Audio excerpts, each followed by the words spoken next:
Okay, so எல்லாம் வந்துட்டீங்களா? Is everybody here?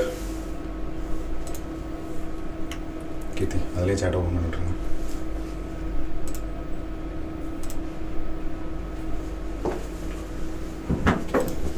Okay. Yes. Hi Arshiv, hi everybody. Sir, everybody needs to be messaged. Yes. So please bring all your friends, whoever is going to be preparing for VITEEE this coming week. எல்லாருமே இந்த paper பார்த்து தெரிஞ்சுக்கிட்டோம் என்ன லெவலில் வரப்போகுதுன்னு. From initial reports I think Samacheer ஸ்டூடெண்ட்ஸுக்கு வந்து நம்ம படிச்சிருக்க மெட்டீரியலே more than enough for most of the subjects. If you just revise most of it in 12th will get good marks. But then கேமே வந்து 11th எவ்வளோ பண்ண முடியுதுன்றது தான். So we will also try to put up some content that you can learn from others. If you are new to the channel, just keep following some of the videos. We'll try to post some more mock tests and papers that we are discussing, and we'll just go from there. Okay, everybody's clear? Yeah, there is no reason actually to feel very perturbed or disturbed. It's going to be a very doable paper which you will feel when you come out. The question is how well you are going to be planned in this. Okay, who all is here? Anybody new? How many of us are new over here? If you can just put up a message saying hi, that way we'll know you're all new. We can maybe change the speed based on that.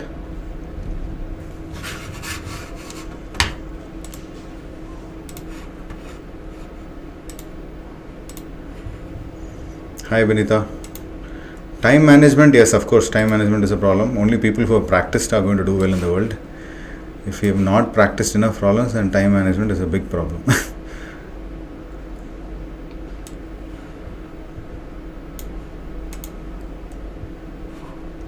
Okay. Biology, we have not got any feedback, Janesh, so we are not able to comment. But looking at some previous papers, we felt biology was quite doable. Okay, we don't know about this year. We have not met anybody who's spoken about biology from this year, but from previous years it's very doable. Hi Sai. Okay, so let's get rolling, ma'am. We are going to start first with chemistry, then physics, and then with maths. Okay, so game on. Discussion epo start agum right now. Okay va? Okay, ma'am is here waiting for all of you. Hi, good evening. Yes. Hi all. So, how many of you have checked out VITEEE's mock test question papers? How many of you tried it? Yes, discussion will start right now. Yeah, hi Harshiv, hi Benita, hi Sai, good evening. Yes, we'll be starting. We'll be discussing the VITEEE mock test. You can check in the official website of VITEEE. You will be seeing a mock test. Yarla attend panninglo, well and good. Whomsoever didn't try it, do check. Okay? Yes. Yeah. Hi Shivaranjani. Hi Matshari. Yes, it was tough only. Yeah. After seeing the class, it was some easy. Yes, Arshiv. Yes, true. Okay, hi. So welcome to 100 Learning Together. We'll be discussing VITEEE mock test. Okay, இப்போ நம்ம பார்க்குறது வந்து chemistry பார்க்கலாம். ஓகேவா, start பண்ணலாமா? ரெடியா? Yes. Okay. Yeah. First question is the colorless ion in water among the following is. Which is the colorless ion? Try. So the answer will be zinc 2+. Zinc 2+ is the colorless ion. Why? Because it has no unpaired d electrons. Okay, because zinc 2+ has no unpaired d electrons. So whichever atoms has unpaired d electrons, it will be color. It has color. Okay, so the ions which have unpaired d electrons will be colorful, and the ions which doesn't have any unpaired d electrons will be colorless. So here the zinc 2+ will be colorless. Clear? Okay. Now, yes, Shivaranjani and Harshiv, it's correct. Yeah. And then the next question is, the product X in the following reaction is phenol plus phthalic anhydride, and then they are adding concentrated sulfuric acid. What product you will be getting? What product you will be getting? Any guess? So, phenol is reacting with phthalic anhydride and then with concentrated sulfuric acid. You will be getting a product named X. Do you have any guess? Yes, correct. Svetan, Shivaranjani, Harshiv. Yeah, correct. It is phenolphthalein. Okay. Do you want to see the reaction here? Yes, we have given you the reaction. So the phenol, 2 moles of phenol is reacting with phthalic anhydride and we are getting the phenolphthalein. Clear? Yes, here we are using concentrated sulfuric acid. So the answer is option D, phenolphthalein. Clear? Okay, and then the next question is, the decreasing order of acidity for the following acid is. What will be the decreasing order of acidity? So you have to start from the most acidic and to the least acidic. Any guess? Any guess? What is the acidity of the acid? What is the order of acidity of acid? Yes, Sai, Shivaranjani, Harshiv, any guess? What is the order of acidity? What is the order? Which will be more acidic? Ortho or para or meta? Which will be more acidic? Ortho position will be more acidic, and then comes the para and then comes the meta. Do you understand? So the order of acidity in acids is ortho and then para, then comes the meta. Clear? So which option you will be choosing for this question?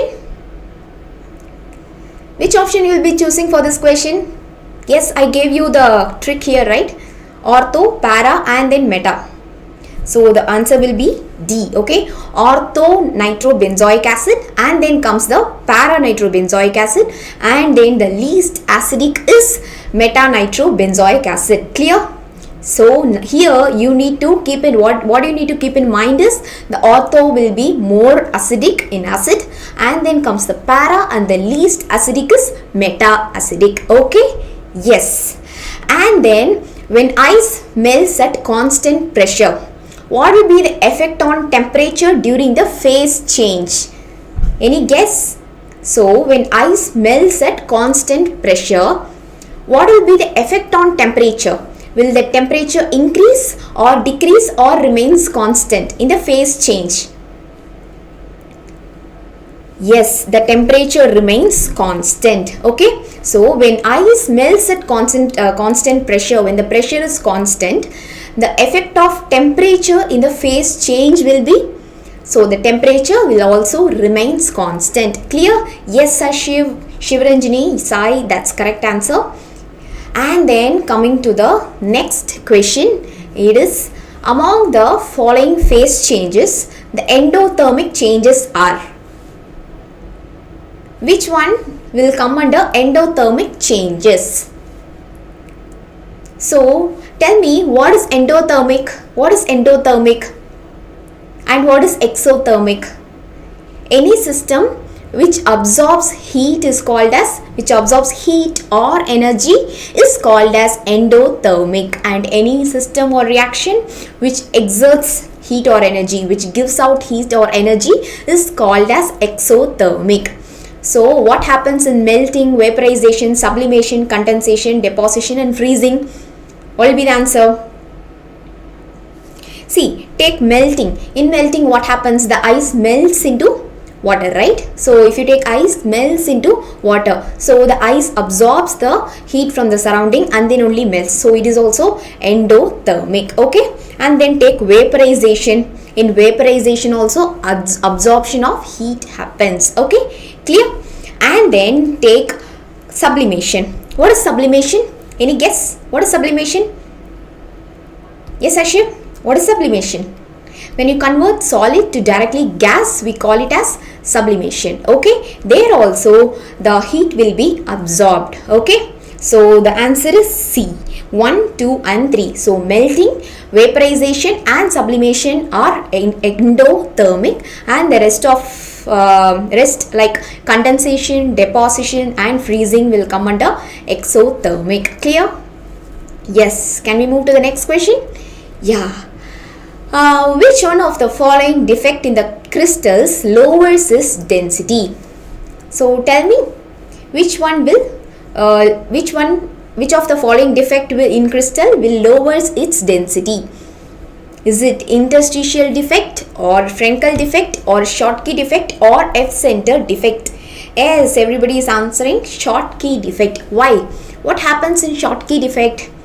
When one positive ion moves out, negative ion also moves out, right? So that only we call it as Schottky defect. When two ions are missing, what happens to the density? Say like Na plus is also missing, and then Cl minus ion is also missing. What happens to the density of the cell? Density of the crystal will reduce, right? So the Schottky defect is the answer for this question. So in Schottky defect, the density will be reduced. Clear? Okay, yeah, everybody is answering correctly. Now it's a problem for you. The conductance of 0.1 m NaCl was measured in a conductivity cell having cell constant 10 cm and 10 per centimeter to be 22 ms. The molar conductivity of 0.1 m NaCl in appropriate unit is. Okay, what you will find here? You have to find the molar conductivity. What is the formula of molar conductivity? Tell me. Tell me the formula of molar conductivity. How will you calculate it? Yes. Tell me.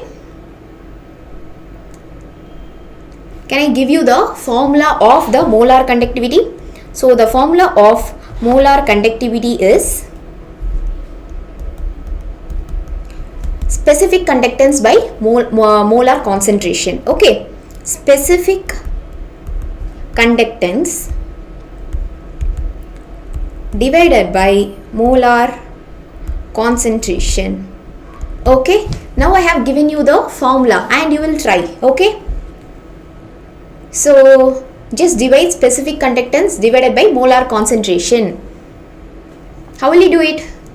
Do you have the specific conductance? No, right? So for that, first you need to find the specific conductance. Clear? So what is the formula of specific conductance? Yes, I'll write the formula of specific conductance.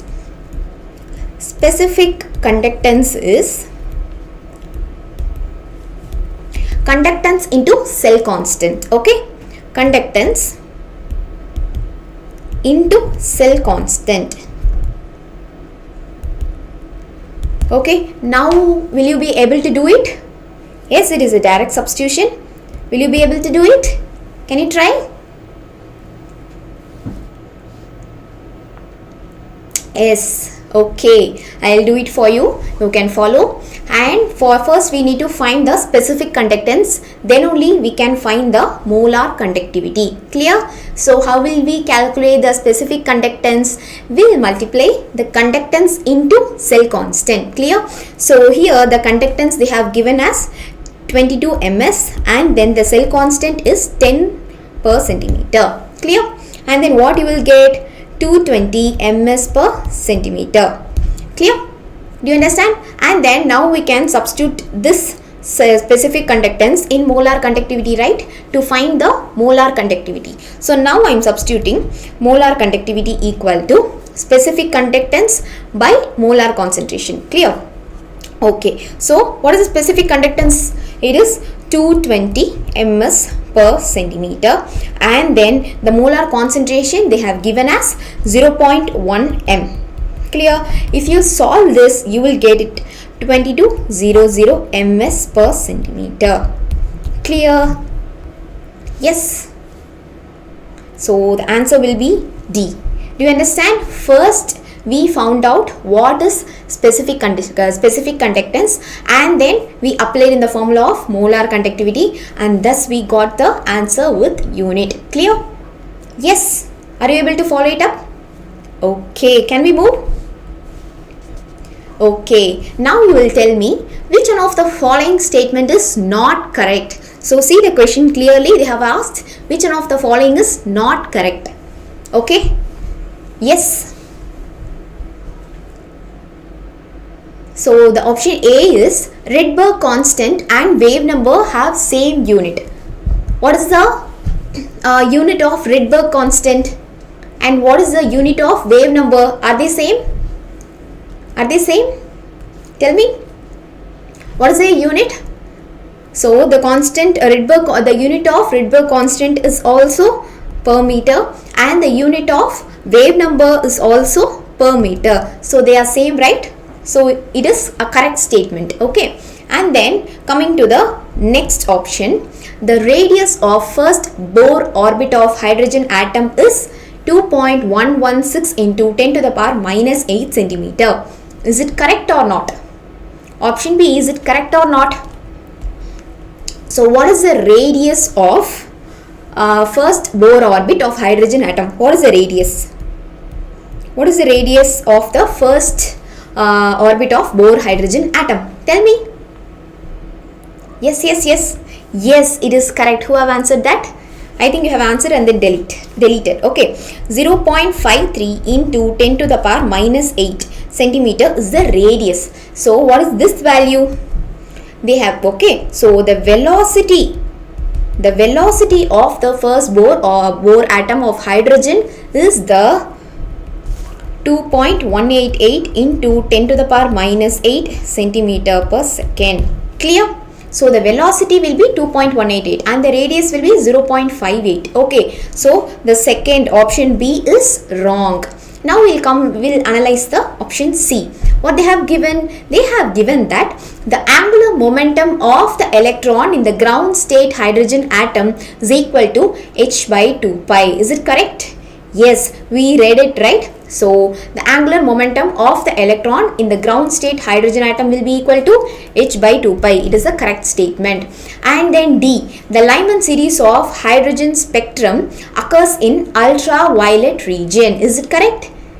Yes, the Lyman series. We have learned the hydrogen spectral series, right? Lyman series, Balmer series, Paschen and P-Fund series and all, right? So you need to know at what region each series exists. So Lyman will be in the ultraviolet region only. It is correct. Okay. So here the wrong option is, which is not correct, is the radius of the Bohr atom of hydrogen is not 2.116. Clear? Okay, done. And then coming to the next question. Are you ready? Yes. Which one of the following has a linear structure? Tell me. Which one of the following has the linear structure? Is it silicon with nitrogen, carbon and sulfur in this molecule, or is it between the nitrogen and oxygen atom in carbon, or is it in the COC, or is it between the nitrogen and sulfur with carbon? Which will be having a linear structure? Tell me. Any guess? Yes, I have given you the answer here itself, but you need to guess, right? Yeah, tell me.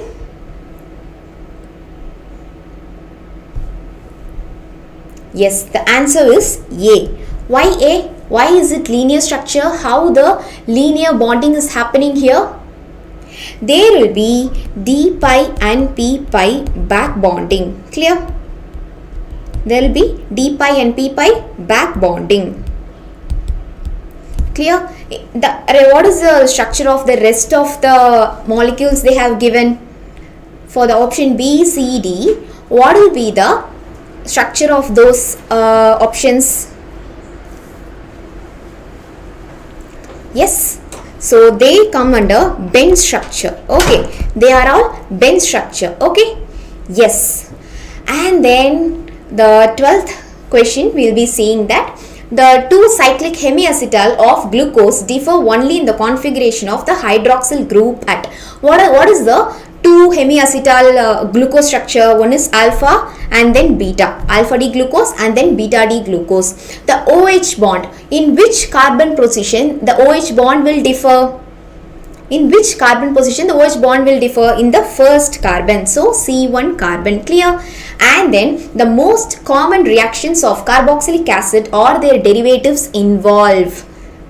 In the most common reaction, the carboxylic acid derivative, they involve in replacement of group bonded to the carbonyl carbon. Why it happens? Because we cannot disturb the functional group, right? We cannot disturb the C double bond O carboxylic acid group functional group. So that can't be replaced. So what is the rest of the group attached to it? The groups bonded to the functional group. Okay, the groups bonded to the carbonyl atom. Clear?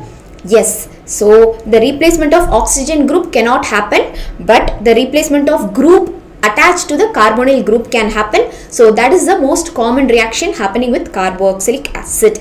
Yes. And then coming to the 14th question, which is the velocity of an electron in the first orbit of hydrogen atom is 2.002 into 10 to the power 6 meter per second. Then what will be the value in its second orbit? Yes, they have given you the velocity of electron in the first orbit, and then they are asking you the velocity of electron in the second orbit. What is the formula? What is the formula? Yes, we will see.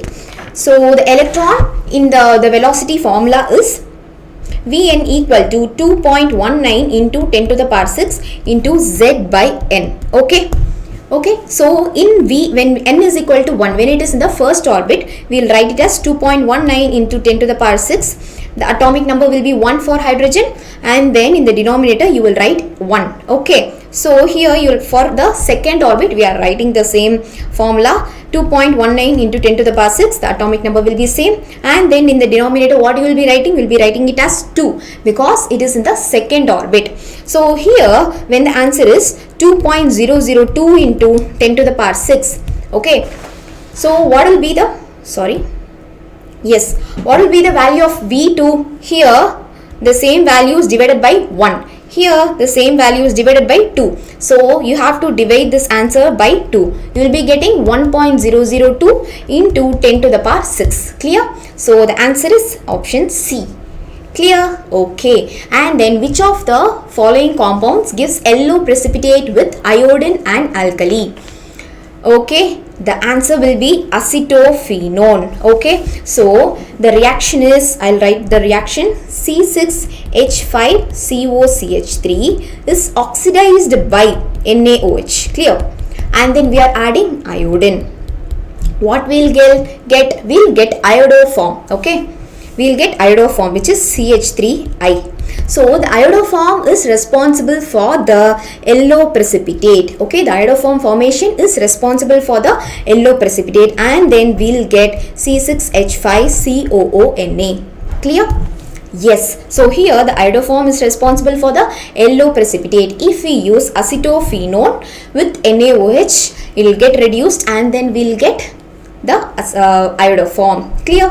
Okay, what are all the other compounds which participate in the iodoform reaction, like ethanol, acetaldehyde, methyl alcohol? Okay, they also participate in the iodoform reaction. Okay, yes.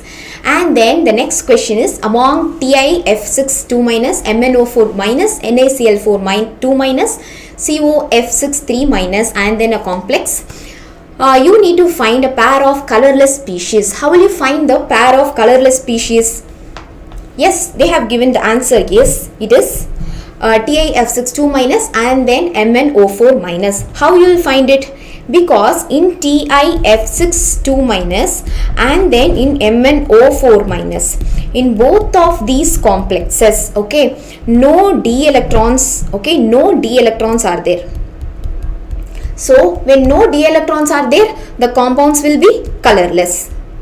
Okay, first you need to find if there are d electrons or not. Clear? Okay. And then the next question is, the product formed in the following reaction is, What they have used? They have used formaldehyde and then CH3MgBr. What is CH3MgBr? It is a Grignard reagent, and then they are using ether as a solvent. Where we have seen this reaction?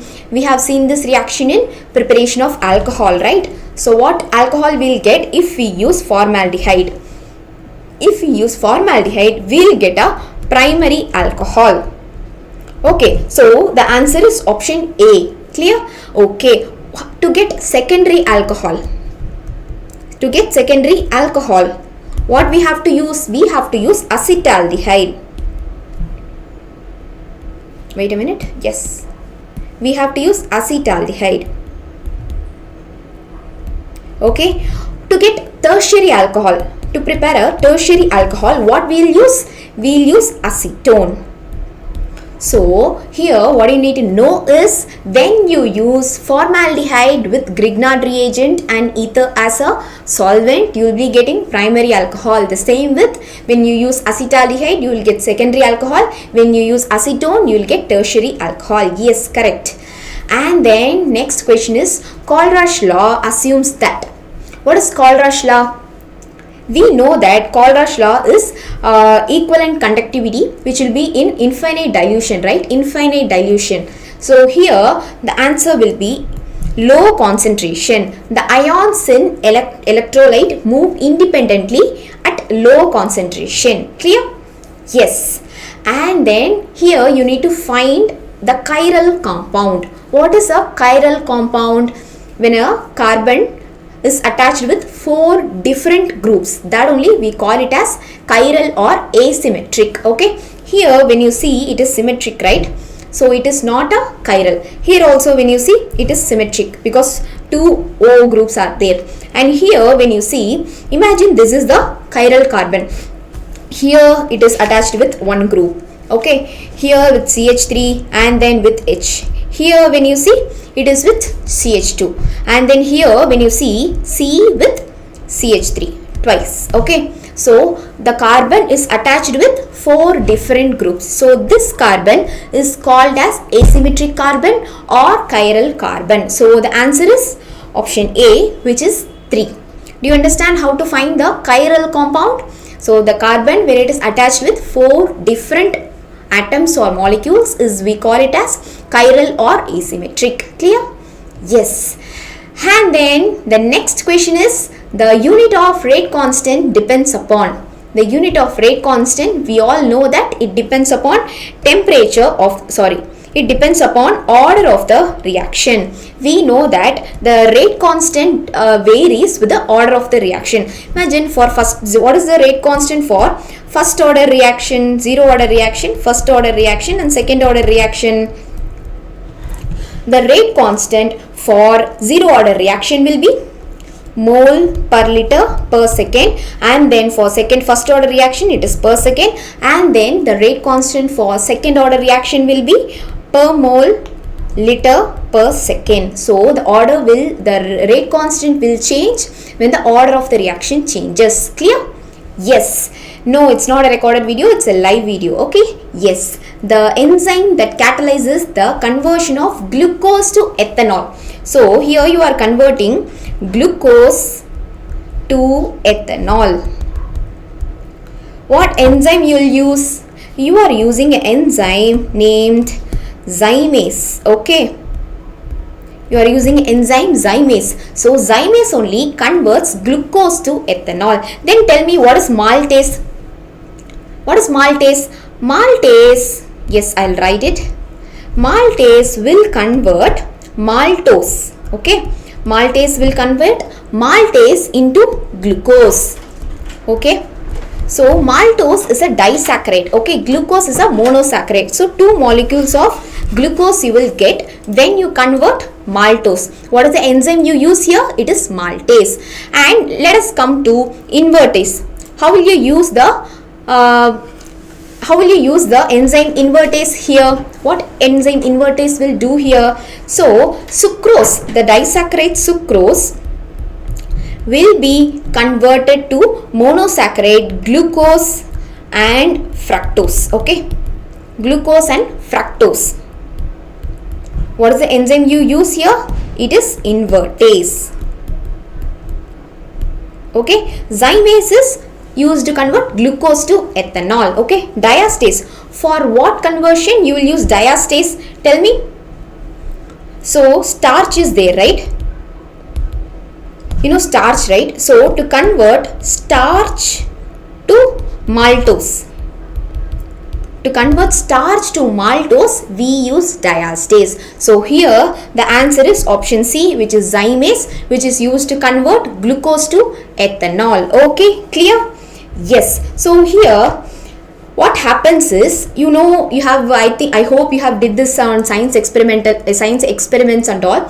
When you use the enzyme zymase and convert glucose to ethanol, what happens is carbon dioxide get released. Okay, so this process is called as fermentation. Okay,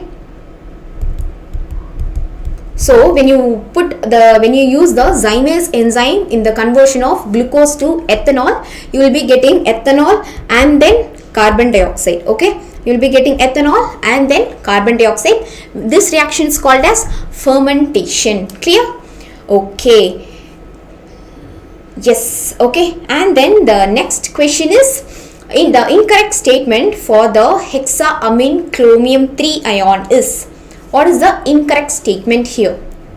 Yes, the incorrect statement is, they have given us the every electron in the ion is paired and another electron of opposite spin. Okay, tell me, in hexaamine chromium 3, is there paired electron in the orbitals? No, only 3 unpaired electrons are there. Okay, so only if paired atoms are there, we will be getting electrons in opposite spin. So it is a wrong question. Okay, clear? Yes. And then the next question is, which one of the following cannot be used as solvent above 25 degrees Celsius? Which one cannot be used as solvent? Yes. Yes, tell me. So the option is A. Why? So here when you see, the ring is small. Okay, so when the ring is small, there will be steric hindrance, and then it will easily break open due to the steric hindrance and due to the angle strain. There will be angle strain when the ring is small, and then it will easily break open, and then we can easily use it as a solvent. But here when you see, the ring is big and then there is 2 oxygen group, it will keep it tight, so we cannot use it as a solvent. So the answer is option A. Okay, yes. And then the next question is, the semi-carbazone is formed when an aldehyde or ketone reacts with what? You are reacting aldehyde and ketone with which of the following molecule, and then you will be getting semi-carbazone. Yes. So here the answer is D. Okay, here the answer is D. When you react this with aldehyde or ketone, you will be getting semi-carbazone. Okay, yeah.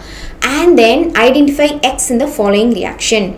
You are reacting metatoluic acid and then LiAlH4, you will be getting a X. What is this X? Tell me. What is metatoluic acid?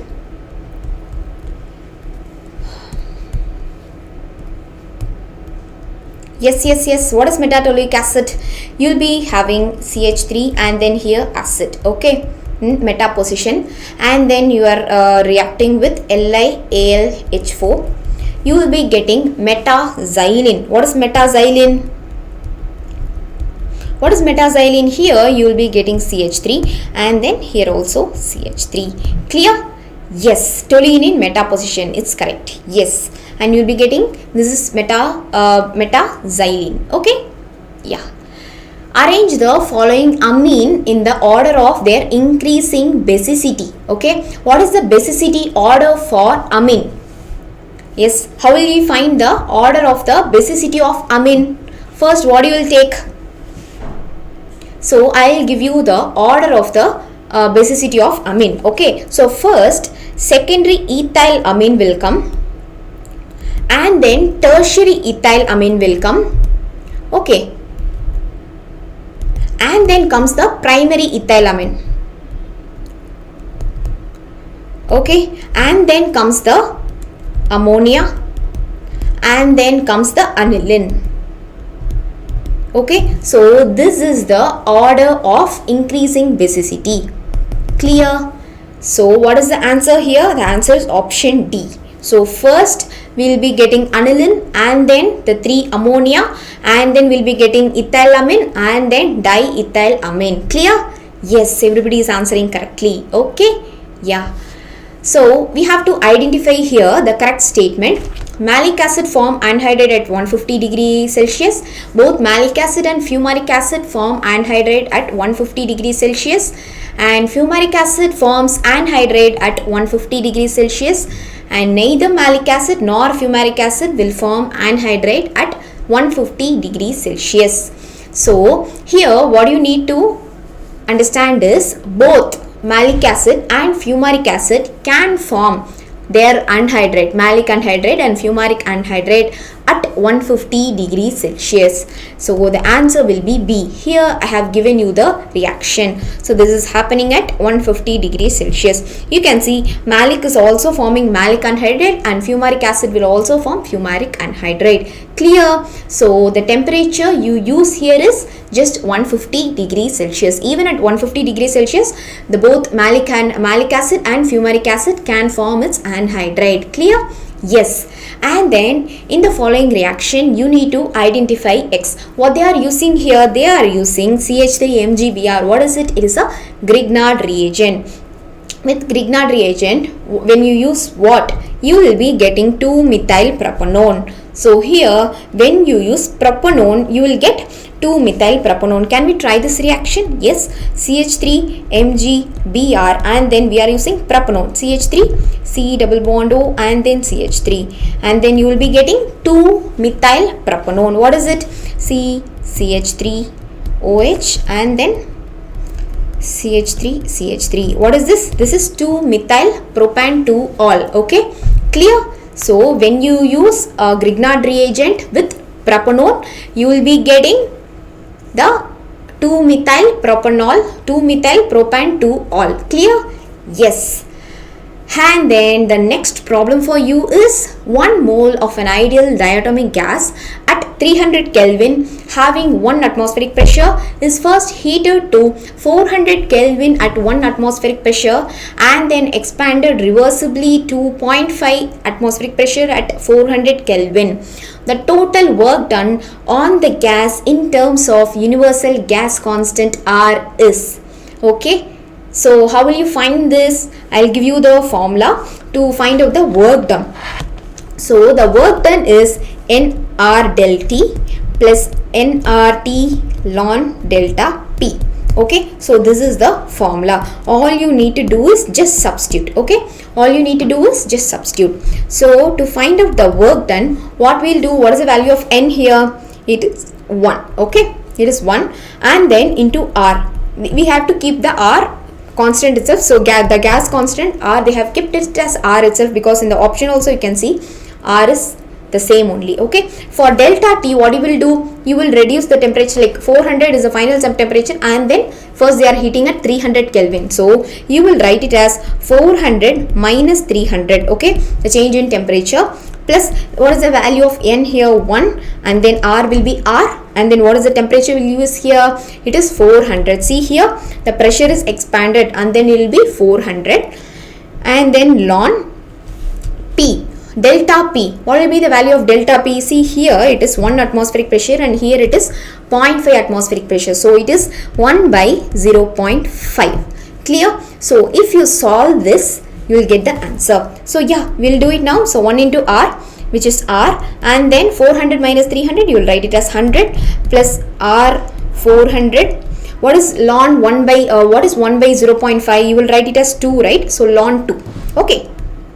ln2 and then here in this step you will take R100 as common and then you will write 1 plus 4 ln2.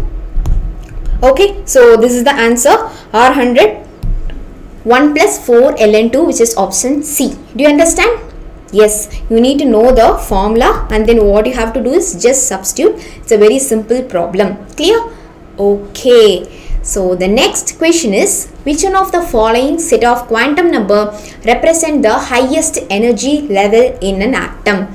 So we know 4 set of quantum numbers, right? So principal, azimuthal, magnetic and spin. So what principal quantum number tells us? It tells us the energy level. So when the principal quantum number is the highest, the quantum number will be in the highest energy level. Okay, so here n is the principal quantum number. So here the n value is 3, 4, 3, 3. So 4 is the highest value of the principal quantum number. So option B is the answer. Yes, Ashif, we have to give preference for n. Clear?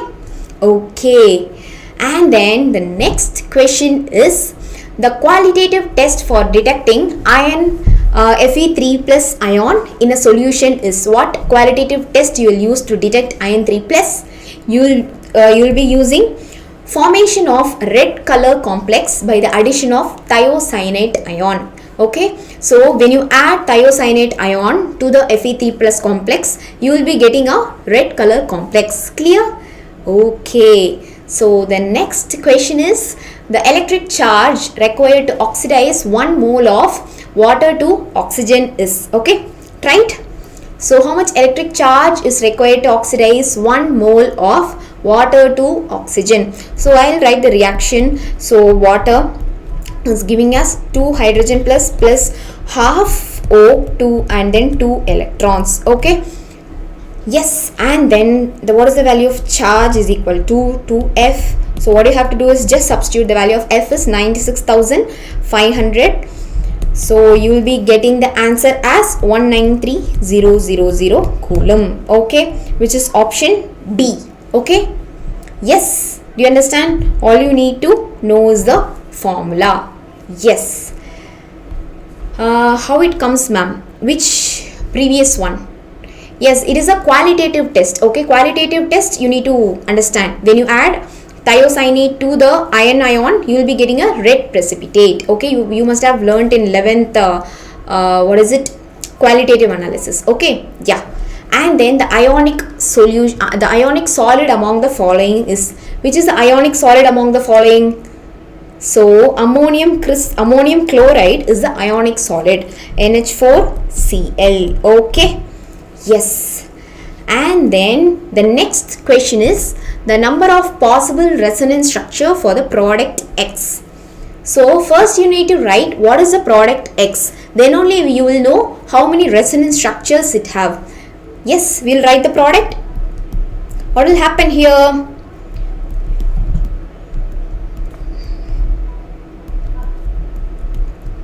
Okay, the hydrogen ion will go, so O minus will be there. Okay, yes, so this will go like water, and then there will be a O minus. How many resonance structure this structure has? How many resonant structures this product will be having? It will be having 9 resonance structure. How? Yes, you can see here there will be 9 resonance structure. So what is resonance? Resonance is delocalization of pi electrons. What is pi electrons? It is a double bond. Okay, so here the oxygen, over the oxygen the minus sign is there, so the negative electron is there.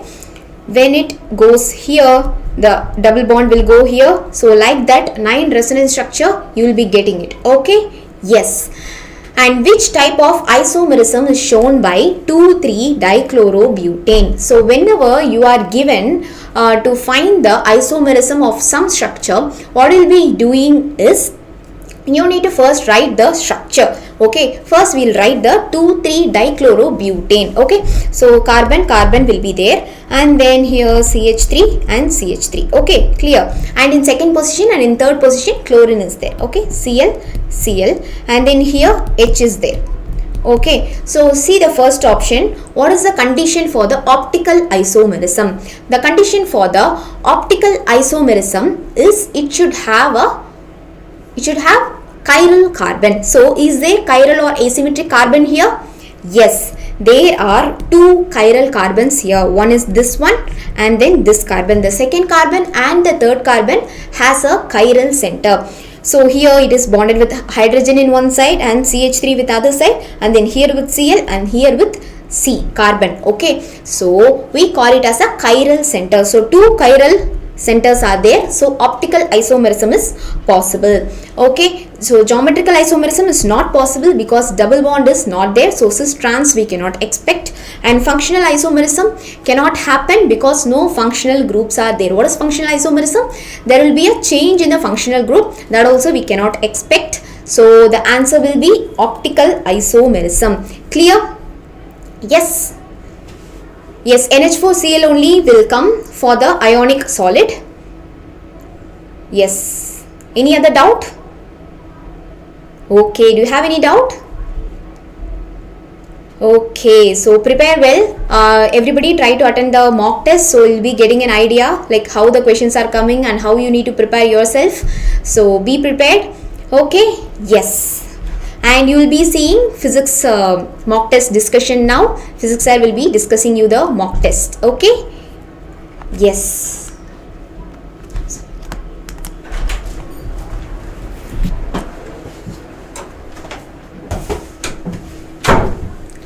So hey guys, how are you all?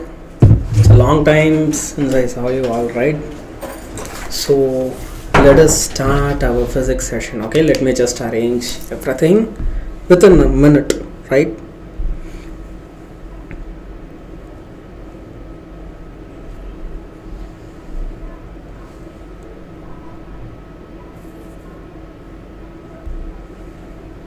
Just a minute guys. So here it is, and we are going to launch our session. I think my head is a little above, right?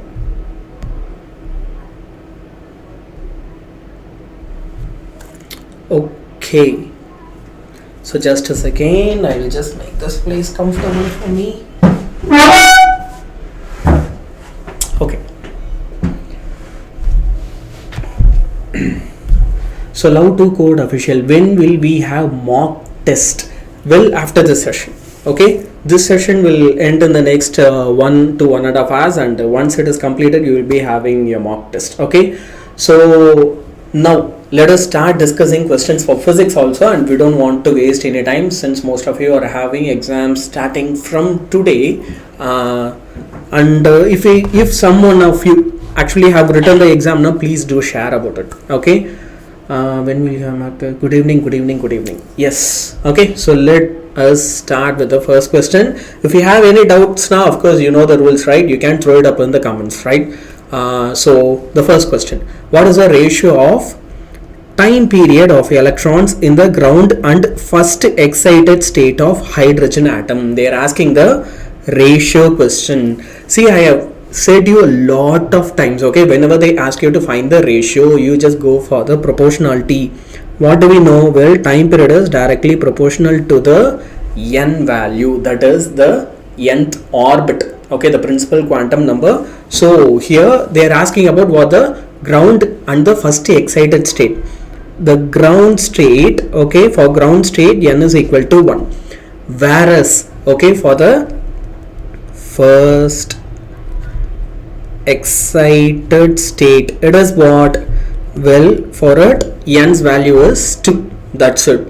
We have the answer here, right? You just have to cube the values. Okay, so how are they asking us to take the ratio? Well, they are asking T1 divided by T2, well, which must be equal to n1 divided by n2 whole cube.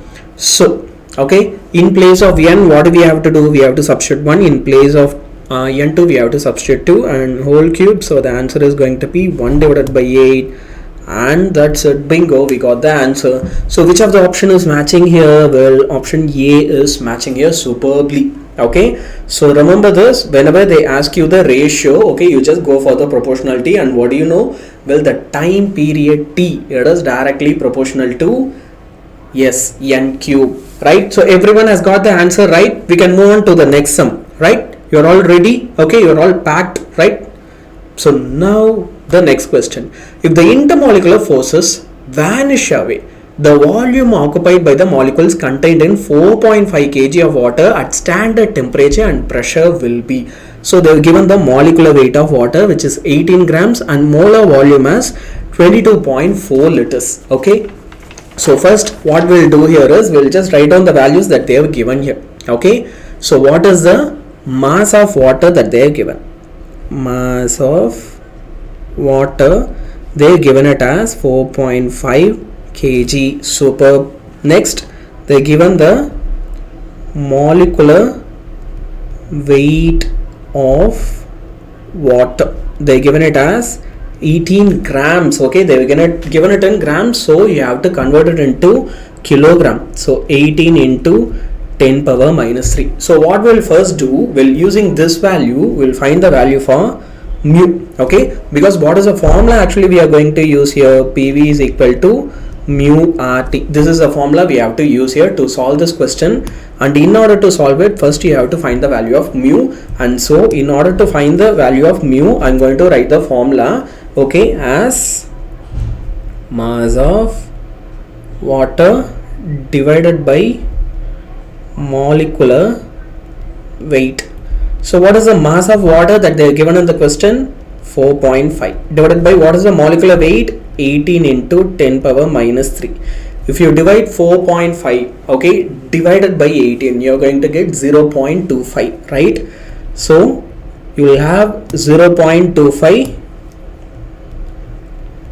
into 10 power plus 3, which will be equal to 250. Okay, so now we have the value for what? Well, we have the value for mu. Okay, so yes, everyone has got a 250. Super. Okay, so you all got 250, right?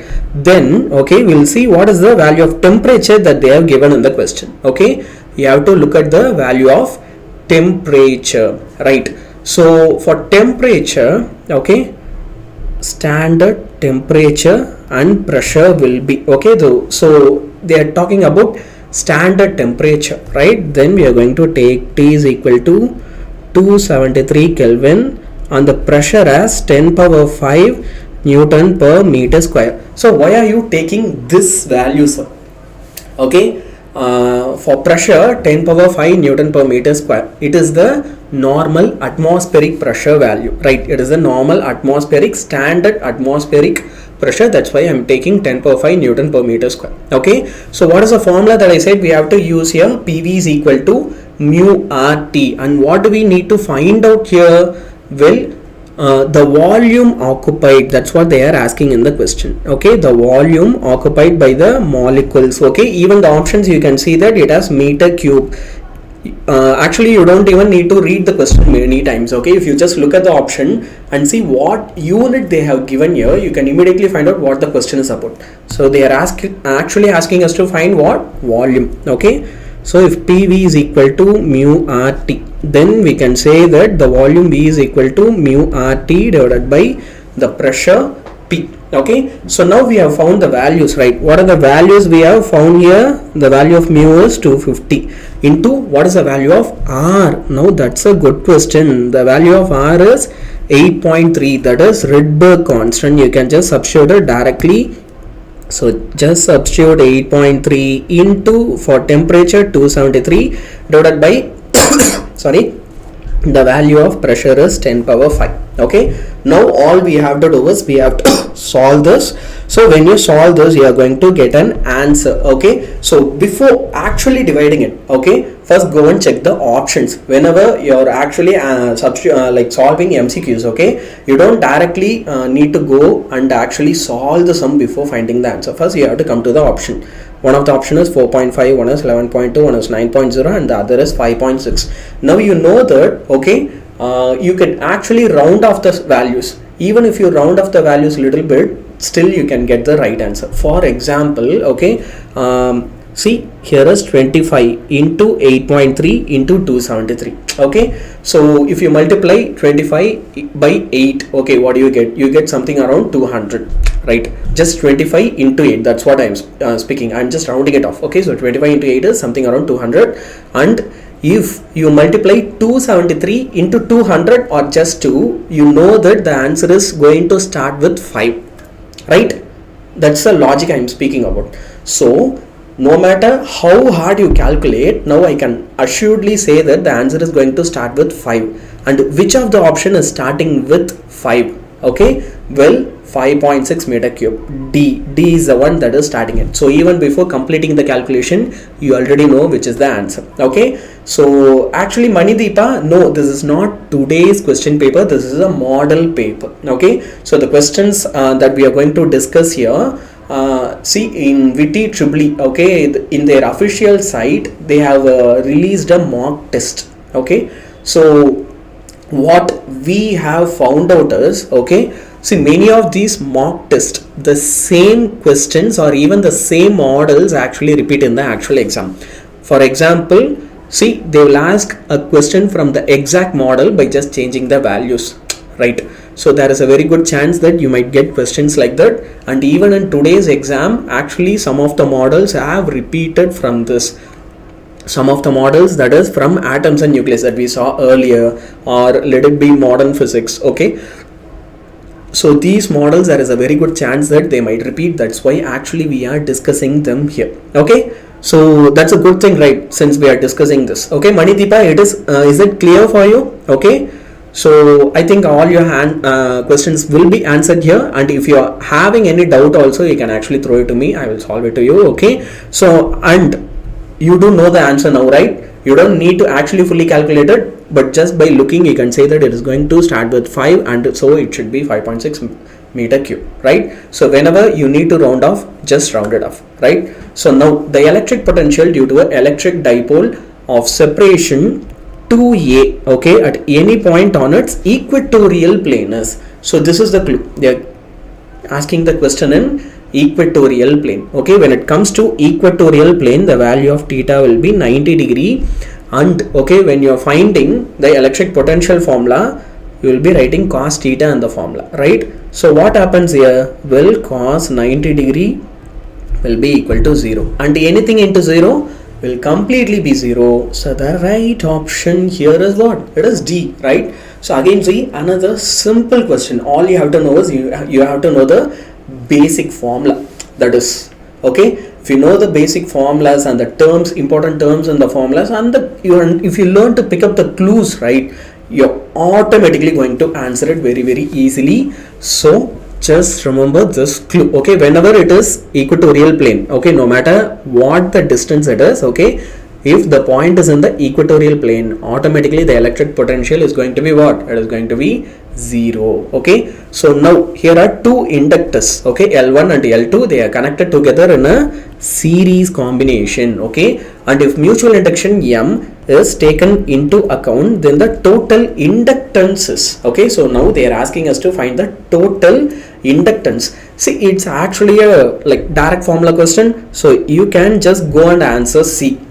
But if you want to learn how it happened, okay, so that like if they twist the question a little, still you can answer, then I will teach you. Okay, so now let us just say, since it is a series connection, okay, both L1 and L2, they will be having the same currents, but the thing is, in which direction is the current passing? Now that's a good question. Okay, suppose if the current I passes through L1 first, okay, initially it passes through L1, okay, then in L1 there will be self-induction, and because of current passing in L1, there will be mutual induction in L2. Okay, there will be mutual induction in where? L2. And you know the formula, right? What is a formula or EMF developed due to self-induction? Well, you write it like this: L into di divided by dt, plus what is the value for induction that you write due to mutual induction? You're going to write it like this. Okay, so you're going like L1 di divided by dt plus M di divided by dt. This is how we write the formula basically, right? Now second scenario, okay, this is the first scenario in which the current is first passing through what? L1. What if, okay, in the second scenario, if the current passes through the L2 one first, we'll just take that the current is passing through L2 first, then self-induction will be taking place in L2 and mutual induction will be taking place in M1, right? So for the second condition, we are going to write it like this: L2 di divided by dt plus again M into di divided by dt. See, when it comes to mutual induction, the mutual induction due to L1 on L2 or due to L2 on L1, they both will be equal. That's why in mutual induction, actually I don't substitute M1 and M2 but just M. Okay, whereas in self induction, it depends upon the individual coils L1 and L2, so we are substituting L1 and L2. So if we have to find out the total induction, okay, then what I'm going to do is, okay, total EMF is equal to epsilon 1 plus epsilon 2. Okay, so what is the value of epsilon 1? Well, L1 di divided by dt, okay, plus for mutual induction di divided by dt, plus L2 di divided by dt, okay, again plus m into di divided by dt. Now you can see that there are two terms, m di divided by dt, m di divided by dt, and furthermore you can also see that all the terms has di divided by dt, which means you can actually take di divided by dt common outside.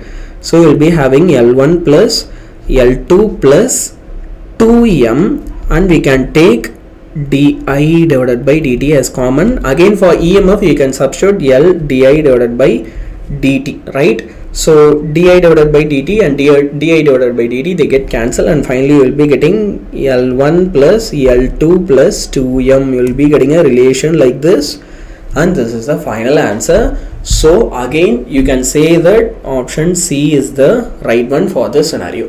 Two inductances L1 and L2, they are connected in series, okay, and if the mutual induction M is taken into account, then the total inductances, well, the total inductance is L1 plus L2 plus 2m. Okay, so whenever they ask you a question, you have to take two scenarios. What if the current passes through L1? What if the current passes through L2 first? Okay, clear? Everyone, for everyone, is it clear?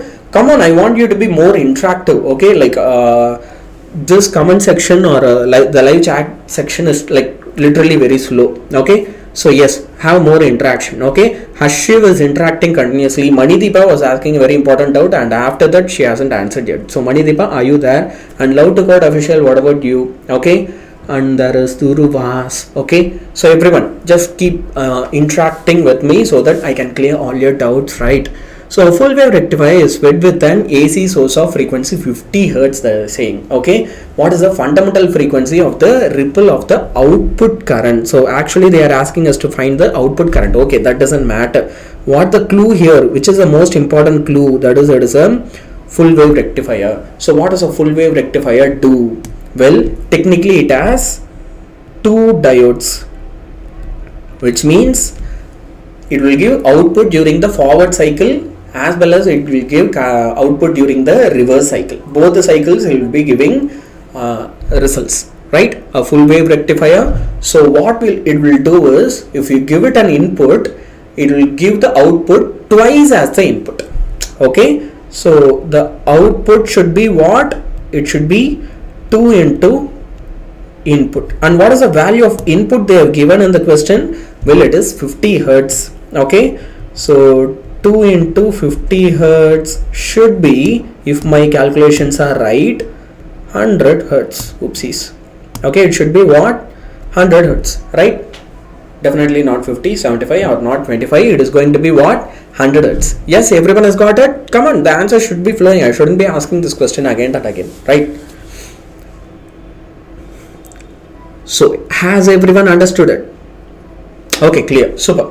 So now here is an interesting question, okay, that is somewhat a little big to solve also. Okay, so Shivarajni is also here. Good. So a 1100 turn coil of wire that is 2 centimeter diameter is in magnetic field, okay, that drops from 0.1502 to 0 Tesla. So the total change in magnetic field is 0.1502 to 0 Tesla, and in how much time is it changing? In just 9 milliseconds. Oh, that's a big clue. Okay, so dB is equal to, we can write it as 0.150 Tesla, whereas for dt it is 9 milliseconds, or 9 into 10 power minus 3 seconds milli. Okay, we have to be very careful when we are substituting. Okay, and then the number of turns they have given it as 1100. Okay,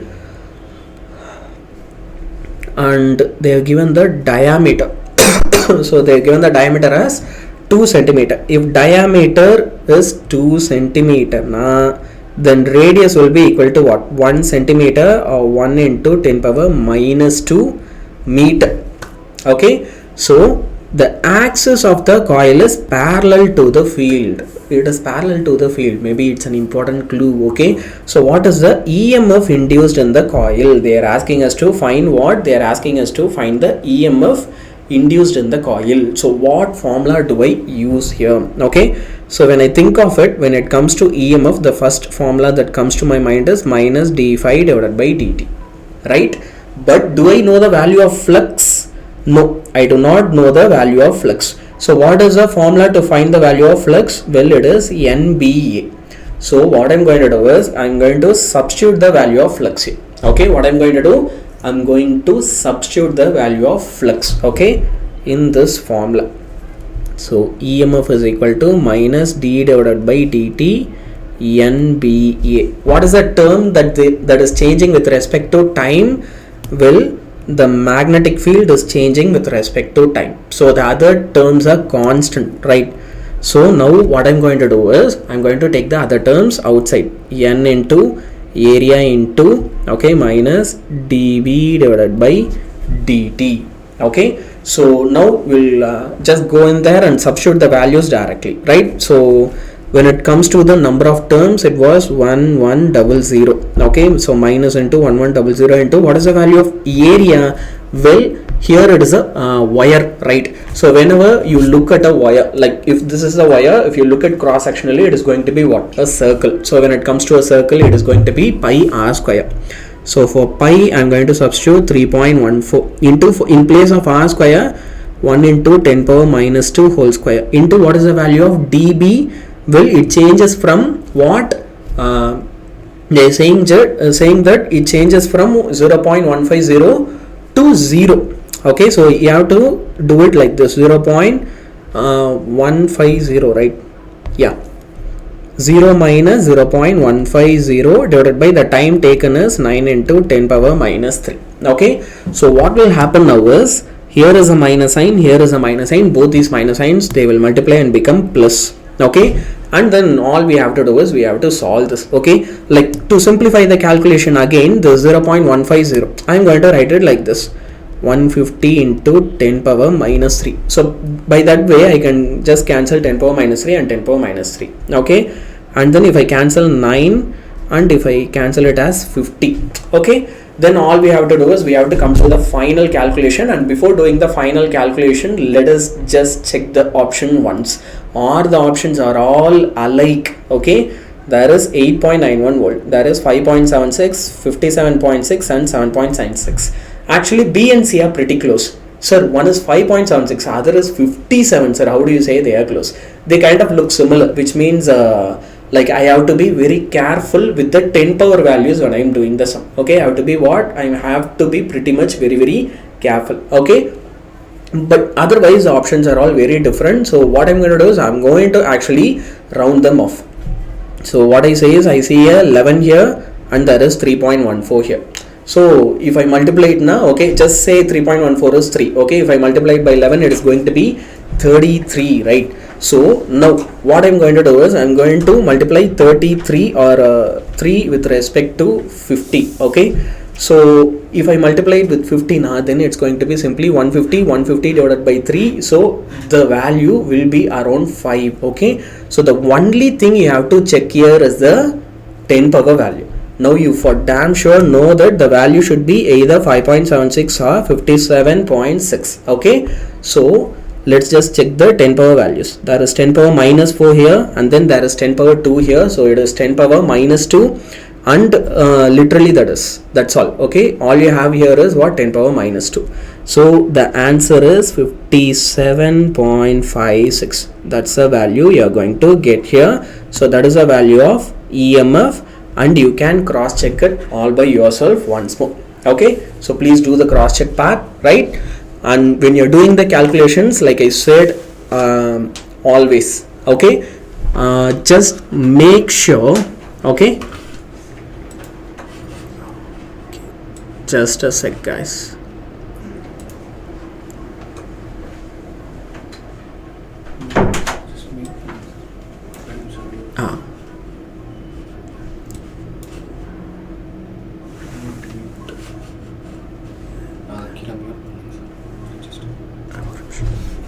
Just a sec, guys.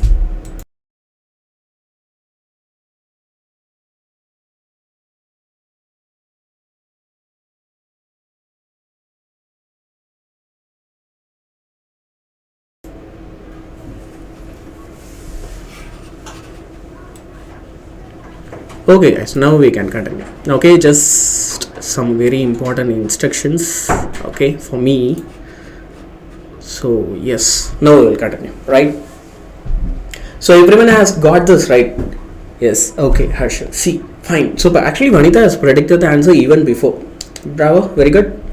Now, okay, another question. After the completion of average life cycle of a radioactive substance, okay, the activity, what does it what happens to the activity after the completion of average life of a radioactive substance? See, the radioactivity it never goes off technically, okay. A radioactive substance, it keeps on emitting the radioactive particles like for infinite amount of time, okay. So what we have to choose here is maintained as a constant. Initially the radioactivity will be very high, okay, but as time goes on and on, after some time it reaches a steady value, okay. So after some time it will become constant, but it will be continuing, it will always be continuing, there won't be an end to it. So maintained as a constant, okay. Now the other value, a man weighing 60 kg climbs a staircase carrying a load of 30 kg in his hand.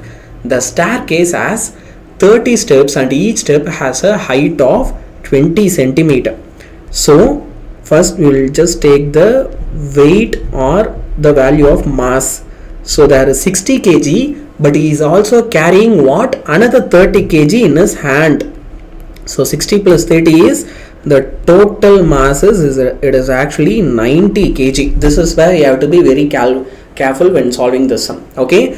And the staircase has 30 steps, okay. So the number of steps n is what? It is 30, and each step has a height of what? It has a height of 20 centimeter, which means it should be 20 into 10 power minus 2 meter. Fine, okay. So they given height of 20 centimeter. It takes 30 seconds to, okay, 30 seconds to climb. So they have given the time period also, and it is 30 seconds. Fine. Now they are asking us to find the power, okay. Now what are they asking? They are asking us to find the power, okay. So in order to find power, what I can do, okay, well, it is very simple. If I actually divide work done divided by time, then I can find what? The value of power. And how do I find the work done? Well, I can use the potential energy formula, mgh divided by 2, since the potential energy will always be equal to the work done, right? Sorry, the change in potential energy will always be equal to what? It will be equal to the work done. So what is the mass here, okay. And one more very important thing in this question, okay, that I have to notify you here is what? The value of n. For one step only we are going to calculate what? If mgh divided by t, okay, if I just calculate that part now, then it will be the work done to go one step. But how many steps is going up? He is going up 30 steps. So for each and every step, okay, I have to find the work done. That's why I am going to actually multiply the value by n, okay. So yes, now the value of n is what? Well, it is 30 steps into what is the mass? It is 90 into what is acceleration due to gravity? 10. And what is the value of height? It is 20 into 10 power minus 2 divided by what is the time that it took? Well, it took 30 seconds. So divided by 30. So that's it. You have to solve all these values, and if you just calculate all these, okay, then you will get an answer around. Before doing that, I'm going to just check the option. There is 540, 180, 360 and 90, but I don't think this sum is going to be hard. You can actually solve them directly also, okay. So there is 3 into 9, that is 27, and then 27 into 2 is 54, right? Have I missed some value? That is the only thing I have to check here. So there is 90, 18, 18, 54, 54 divided by 3. That's it, right? We have substituted all the values here.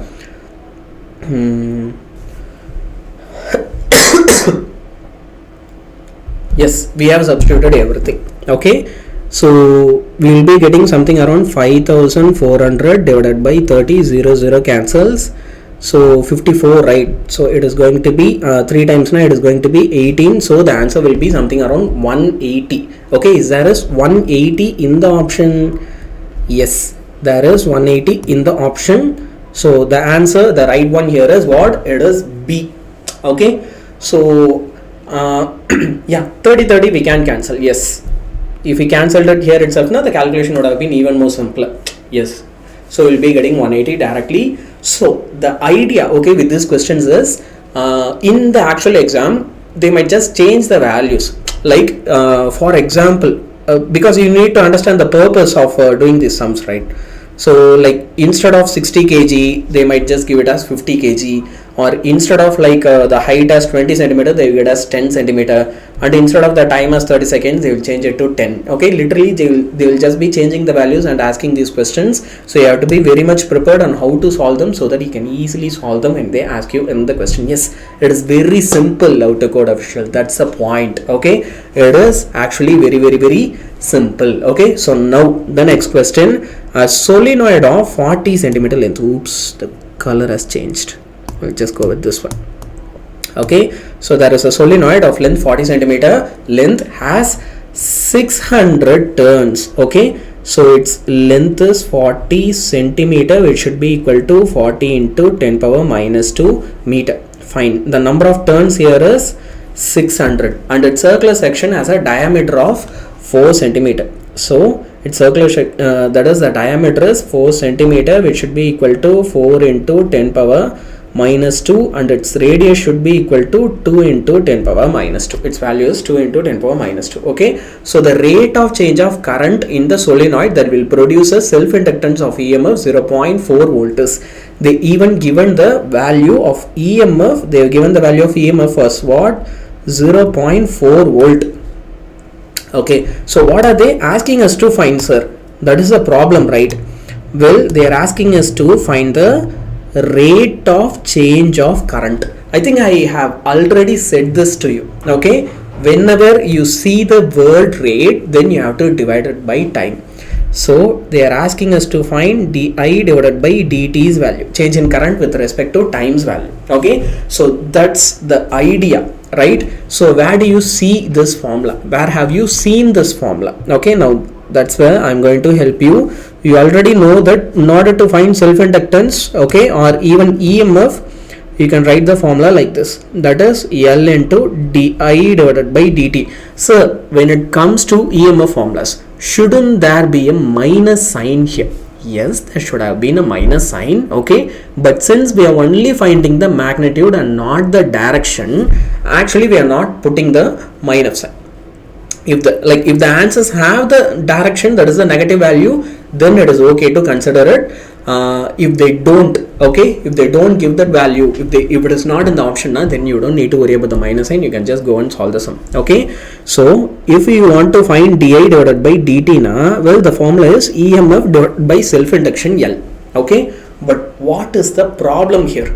We don't know the value for self-induction L. Okay, actually we know the value of EMF, because they have given the value of EMF as 0.04, but actually we don't know how to find the value of L, or maybe we do know. Okay, we just have to calculate it. Okay, so I will just go with the option of we do know and we have to calculate it.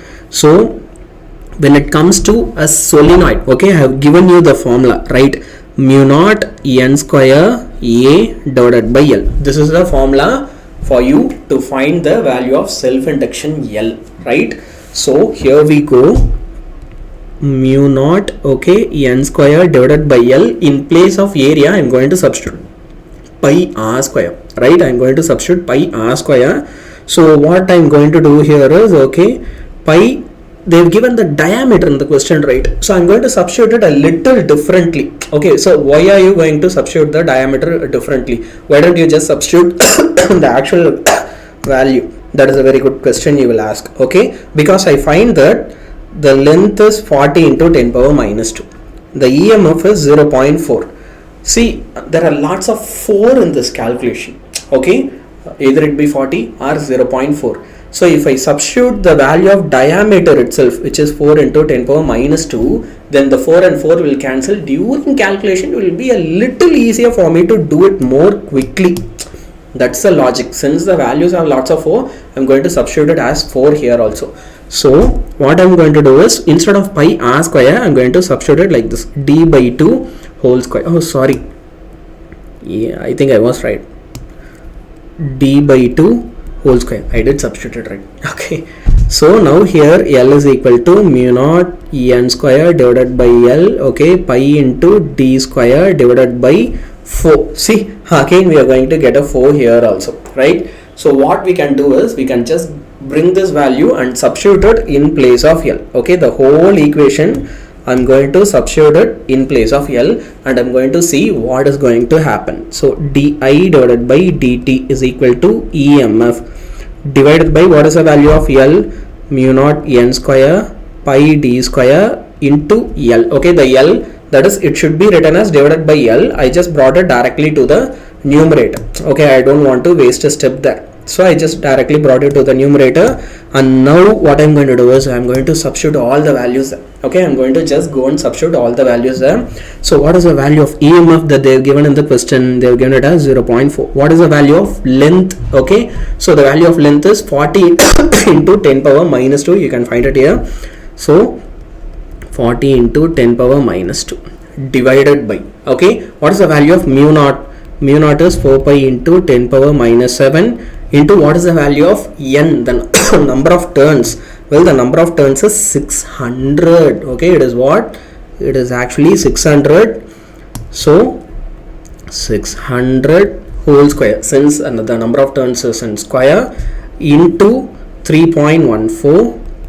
Okay, into the value of diameter. Okay, the value of diameter that they gave in the question is what? It is 4 into 10 power minus 2. So 4 into, the space is not enough, right? So I'll just write it like this: into 3.14 into 4 into 10 power minus 2 the whole square. We'll substitute it like this. So now all we have to do is, we have to cancel the terms. Okay, so before cancelling, like always, I'm just going to go and check the options. Okay, so there is like, one is in 300, the other is in 280, one is in 207, the other is in 165. Just a second guys, I'll just have some water. Okay, both positive and negative are there. What can I choose? Well, if there is both positive and negative, you just substitute it, right? Okay, so Hashim, no, you cannot use a calculator.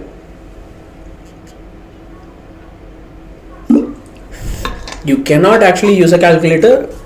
So don't go in expecting to use a calculator. That's why I'm telling you, okay, even if they don't give you a calculator, it's okay, because if you just look at the option now, you can almost actually predict the answer, right? Okay, all you have to do is, okay, make a calculation that is kind of okay. So here is a 4, here is a 4. So you'll be having roughly 16 into some 10 power value. Okay, I'll just take it as 10 power x. I don't know what it is. Okay, all I know is there are 2 4s, which means there should be 16 into 10 power something.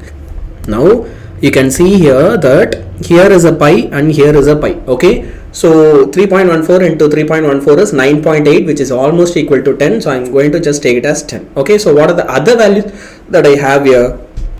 Here is a 6, here is a 4, and here is a 4. Okay, the 6 and 4 have to be squared. So 6 6 are 36, and 36 into 4 4 are 16. So 36 into 16 into 4. Okay, so you will be having 16 divided by these values, and now you just make a rough calculation. Okay, you just make a rough calculation, and you will find that the answer you are going to get will be around 281.5. that is, you will get something near 300 or just below 300, and that is more than enough for you to declare the answer. Okay, you will be getting 281.5. so you can actually go and cross check it also. Okay, so like I said, don't do the exact calculation. Okay, just make sure you round it off. Okay, so you will be getting what? 281.5 ampere per second. Since it is di divided by dt's value, it should be around ampere per second. Okay, sir, it seems we missed by force. Okay, what have we missed here? Yes. Okay, divided by 4. There should have been a 4. So this 4 and this 4, they will get cancelled. The calculation gets even more simpler now. Okay, so 16 into 36. That's all it takes to solve the sum. Okay. And love to code official is asking what is the value of L. Okay, the value of L is the formula that we brought here, right? L is equal to mu naught n square divided by L pi d square divided by 4. So what we did is we substituted the value of L here. Look at here, mu naught n square pi d square divided by L. This whole term is the value of L, right? We just substituted them. Okay, the actual question that they asked is what? They asked us to find the rate of change of current di divided by dt. That's why we did it like this, right? So now it is clear with everyone. You can solve this sum, right? You know the method, right? Just the calculation part you have to work out once or twice, and then you will be super strong in it. Okay, so super. Now the speed of light is decreased to half when it passes through a certain material. Okay, what is the refractive index of the material? Again, a question that we have discussed before. See, the refractive index formula is velocity of light in vacuum divided by velocity of light in medium, right? What they are saying, well, the velocity of light in medium becomes half the value it was before, that is in vacuum divided by 2. So what will happen here? Well, C and C will get cancelled, 2 will go above, so the refractive index value is what? N is equal to 2. Okay, this is the value you are going to get, that is N is equal to 2. Okay, so it is very easy, right? So I think yeah, we can go to the next sum. So again, another very easy sum. What is it? Everything is going to be easier. A particle, here it is, okay, its mass is m, they are saying. Oopsies, it's not a marker. Here is a marker. So its mass is m, is moving in a circular orbit of radius r under a central force field F is equal to minus k divided by r square into r cap. The angular momentum of the particle about the center is proportional to. They are asking us to find the angular momentum. Okay, so angular momentum's proportionality in relation with the radius is what? Okay, that's what they are asking. So first, how do you relate it to angular momentum? Well, that's a good question here, right? So in order to relate it with angular momentum, okay, a particle, it is of mass m, it is moving in a circular orbit. Whenever there is a circular orbit, okay, what have I said to you? There will be a centripetal force or centrifugal force, which is mv square divided by r. Then this, okay, mv square divided by r should be equal to the value of force that they have given in the question, which is, okay, k divided by r square. I am just writing the magnitude and not the vector. I am not putting r cap or minus sign here. I am just going to check the magnitude alone, because they are asking the proportionality. Okay, so for proportionality we don't need to substitute the exact values, just the magnitude alone, right? So from this, what I can say here, okay, well, v is equal to, okay, the r and square here will get cancelled, m will come down here, so k divided by m into r root of. So the value for v that I find here is what? V is equal to root of k divided by m into r. Okay, fine. Now what do I have to do here? Because they asked me the angular momentum, right? Well, the formula for angular momentum is mv into r. Okay, it is mass into velocity into radius.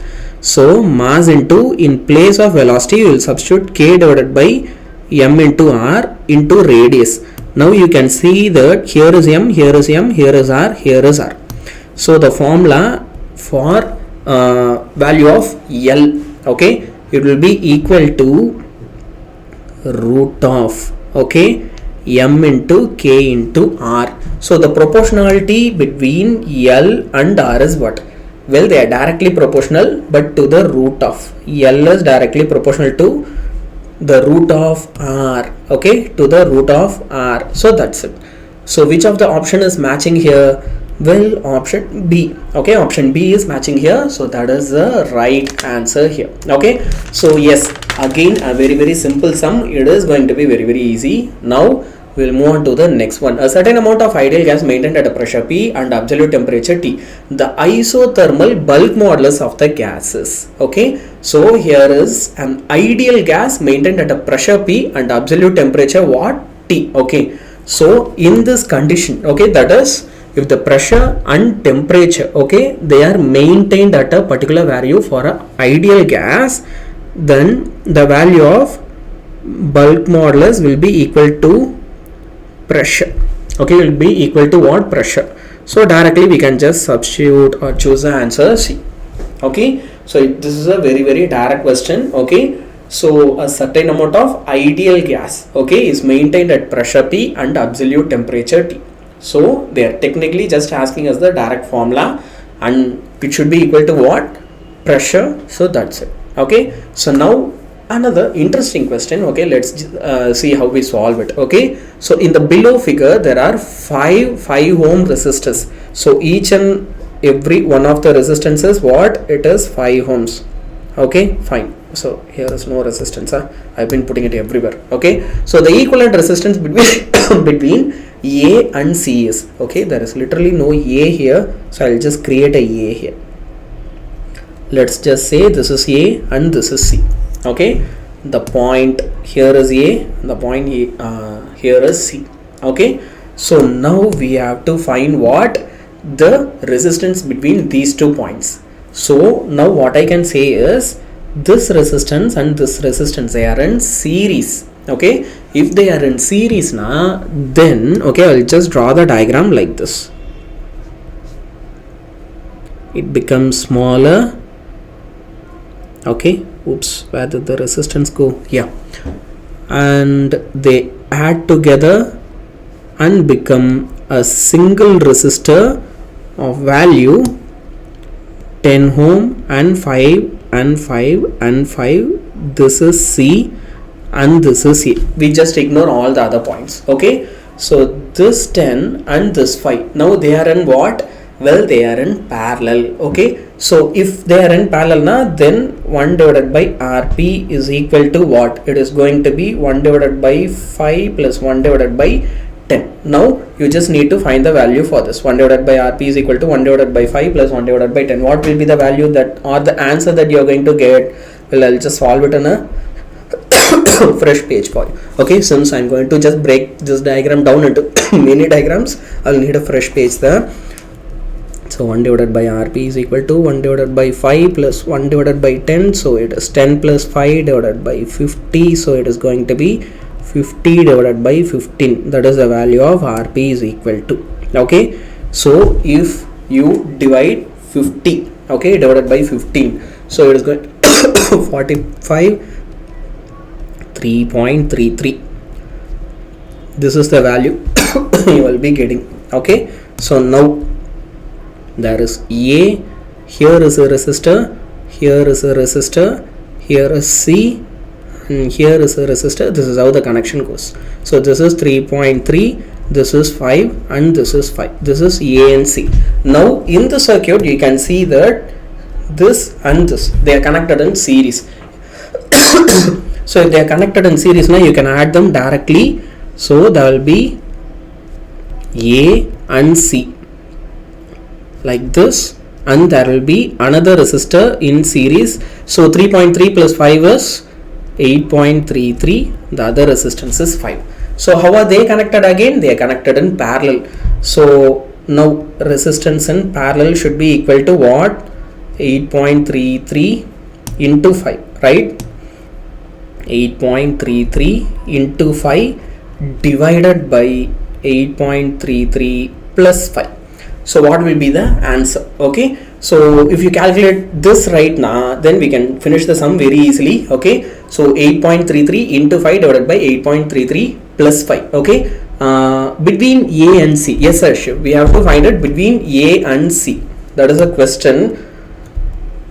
Okay, sorry if we have asked it earlier and I'm just clearing it now. Okay, so this point we take it as A and this point we take it as C. Okay, so now when I finish it, I will be getting an answer around 3.13 ohms. Okay, so you just do the cross check. Okay, when you solve it, you're going to get an answer around what? 3.13 ohms. And is there an option that says 3.13 ohms? Yes, it does. There is option C that exactly says that exact value. Okay, so now everyone gets this right, so everyone can do it, right? Is it easy, this sum? Please do make it make the reply very quick so that we can move on to the next one, right? A little on the slower side. Okay, yes sir, yes, super. Now we will come back to another question. An object of mass m, it is thrown vertically up. Okay, initially we are just throwing it upwards. Okay, in the presence of heavy air resistance, the time of ascent, it is t1. Okay, and they are saying that is no longer equal to the time of descent. So the time of descent is what? It is t2. Fine. Okay, similarly the initial speed u with which the body is thrown is not equal to the final speed v with which the object returns. That is the speed in which it went up and the speed in which it is returning down. They are saying that it is not equal, and they are asking us to find the value of t2 divided by t1. Okay, they are just asking us to find the value of what? t2 divided by t1. What will it be? Okay, so first what do we need to do here? Okay, what should I do to solve this problem? So the formula for time period is 2 into acceleration divided by displacement. Okay, what is the formula? 2 into root of 2 into acceleration divided by displacement. Okay, so using this formula I can say that, well, the time period is directly proportional to root of acceleration. Okay, the time period is what? It is directly proportional to root of acceleration. So from this so from this value alone, okay, what I can say is t1 divided by t2 should be equal to root of a1 divided by a2. So if I just find the value of a1 and a2, I can finish the sum very easily. First scenario is what? I'm throwing it up. Okay, so if I'm throwing an object up now, then the acceleration a1 will be equal to the acceleration due to gravity. It will be acting downwards. Okay, but the object is moving upwards. So the upward acceleration and the downward gravity's acceleration will be in opposite direction. So g divided by f minus m. Okay, and then when it is coming down, okay, when it is coming down, then I can write it like this: a2 is equal to g plus f divided by m. So why is it g plus f divided by m? Well, it is falling down, right? So the gravity is acting downwards. At the same time, the acceleration when it is coming downward is also just the same. Okay, so it is going to be g plus f divided by m. So all I have to do is I am going to substitute these values in the relation. Okay, so t1 divided by t2 will be equal to what? G minus f divided by m, g plus f divided by m. So which option is matching here? Well, I can find that option B is matching. Okay, you can see that option B has the same value, g minus f divided by m and g plus f by m root of. Okay, so now is it clear with everyone? Okay, this is also a bingo, right? This is also a very easy sum, right? So if you have done this, okay, if you have done this superbly, Abdina, then we can move on to the next one. Okay, so yes guys, please put up a message if it is yes. Okay, here the next question is the specific heat, okay, of CV of a gas is 25 joule per mole per Kelvin. The total energy of 2 mole of the gas at 27 degrees Celsius is. So what are the values that they are given? Well, they are asking us to find the energy, okay, and then they have given the value of specific heat, right? So the value of N that they have given is 2 moles. So I'll just write the value of N as 2, and the value of Rydberg constant R, right? It is 8.314, or you can just take it as 8.3 also, no issues. Okay, and they given the temperature. So when it comes to temperature 27 degrees Celsius, if you have to write it in Kelvin, then you have to add 273, right? So 273 plus 27 will be equal to what? 300 Kelvin. So you can directly substitute it as 300 Kelvin. And what is the formula to find the energy? Well, it is 3 by 2 nRT. Okay, what is the formula to find the energy? It is 3 by 2 nRT. Okay, so are all the values in the question? Yes. So the value of N is 2 into 8.314 into what is the value of T? Well, it is 300. Okay, so the 2 and 2 they get cancelled. So 3 into 3, okay, it is going to be 9, and 9 into 8, Okay, so 9 into 8 is going to be something around 70, right? So which of the options starts with 7? Well, 7500 joules. Okay, you can actually see that when you make the exact calculation, the answer will not be 7500, it will be actually less than it. It will be something around 7400. Okay, but here we are going with the option that matches the closest. Okay, and when it comes to closest, only option D is close, the others are not even near to close. Okay, so that's why we solve it like this. So it is going to be quite simple and easy sum, right? And then here is an interesting question again, a Young's double slit experiment. Okay, find the ratio of the intensities at point P and Q on the screen where the path difference between the interfering waves at point P is 0 and point Q is lambda by 4. So they've given the path difference and they are actually asking us to find what? They are asking us to find the ratio of intensities. So actually what we have to do is we have to find the intensity at P, and then we have to find the intensity at Q, and then we have to divide it like this, IP divided by IQ. We have to divide it and tell the answer. Okay, that's the job that we have to do here.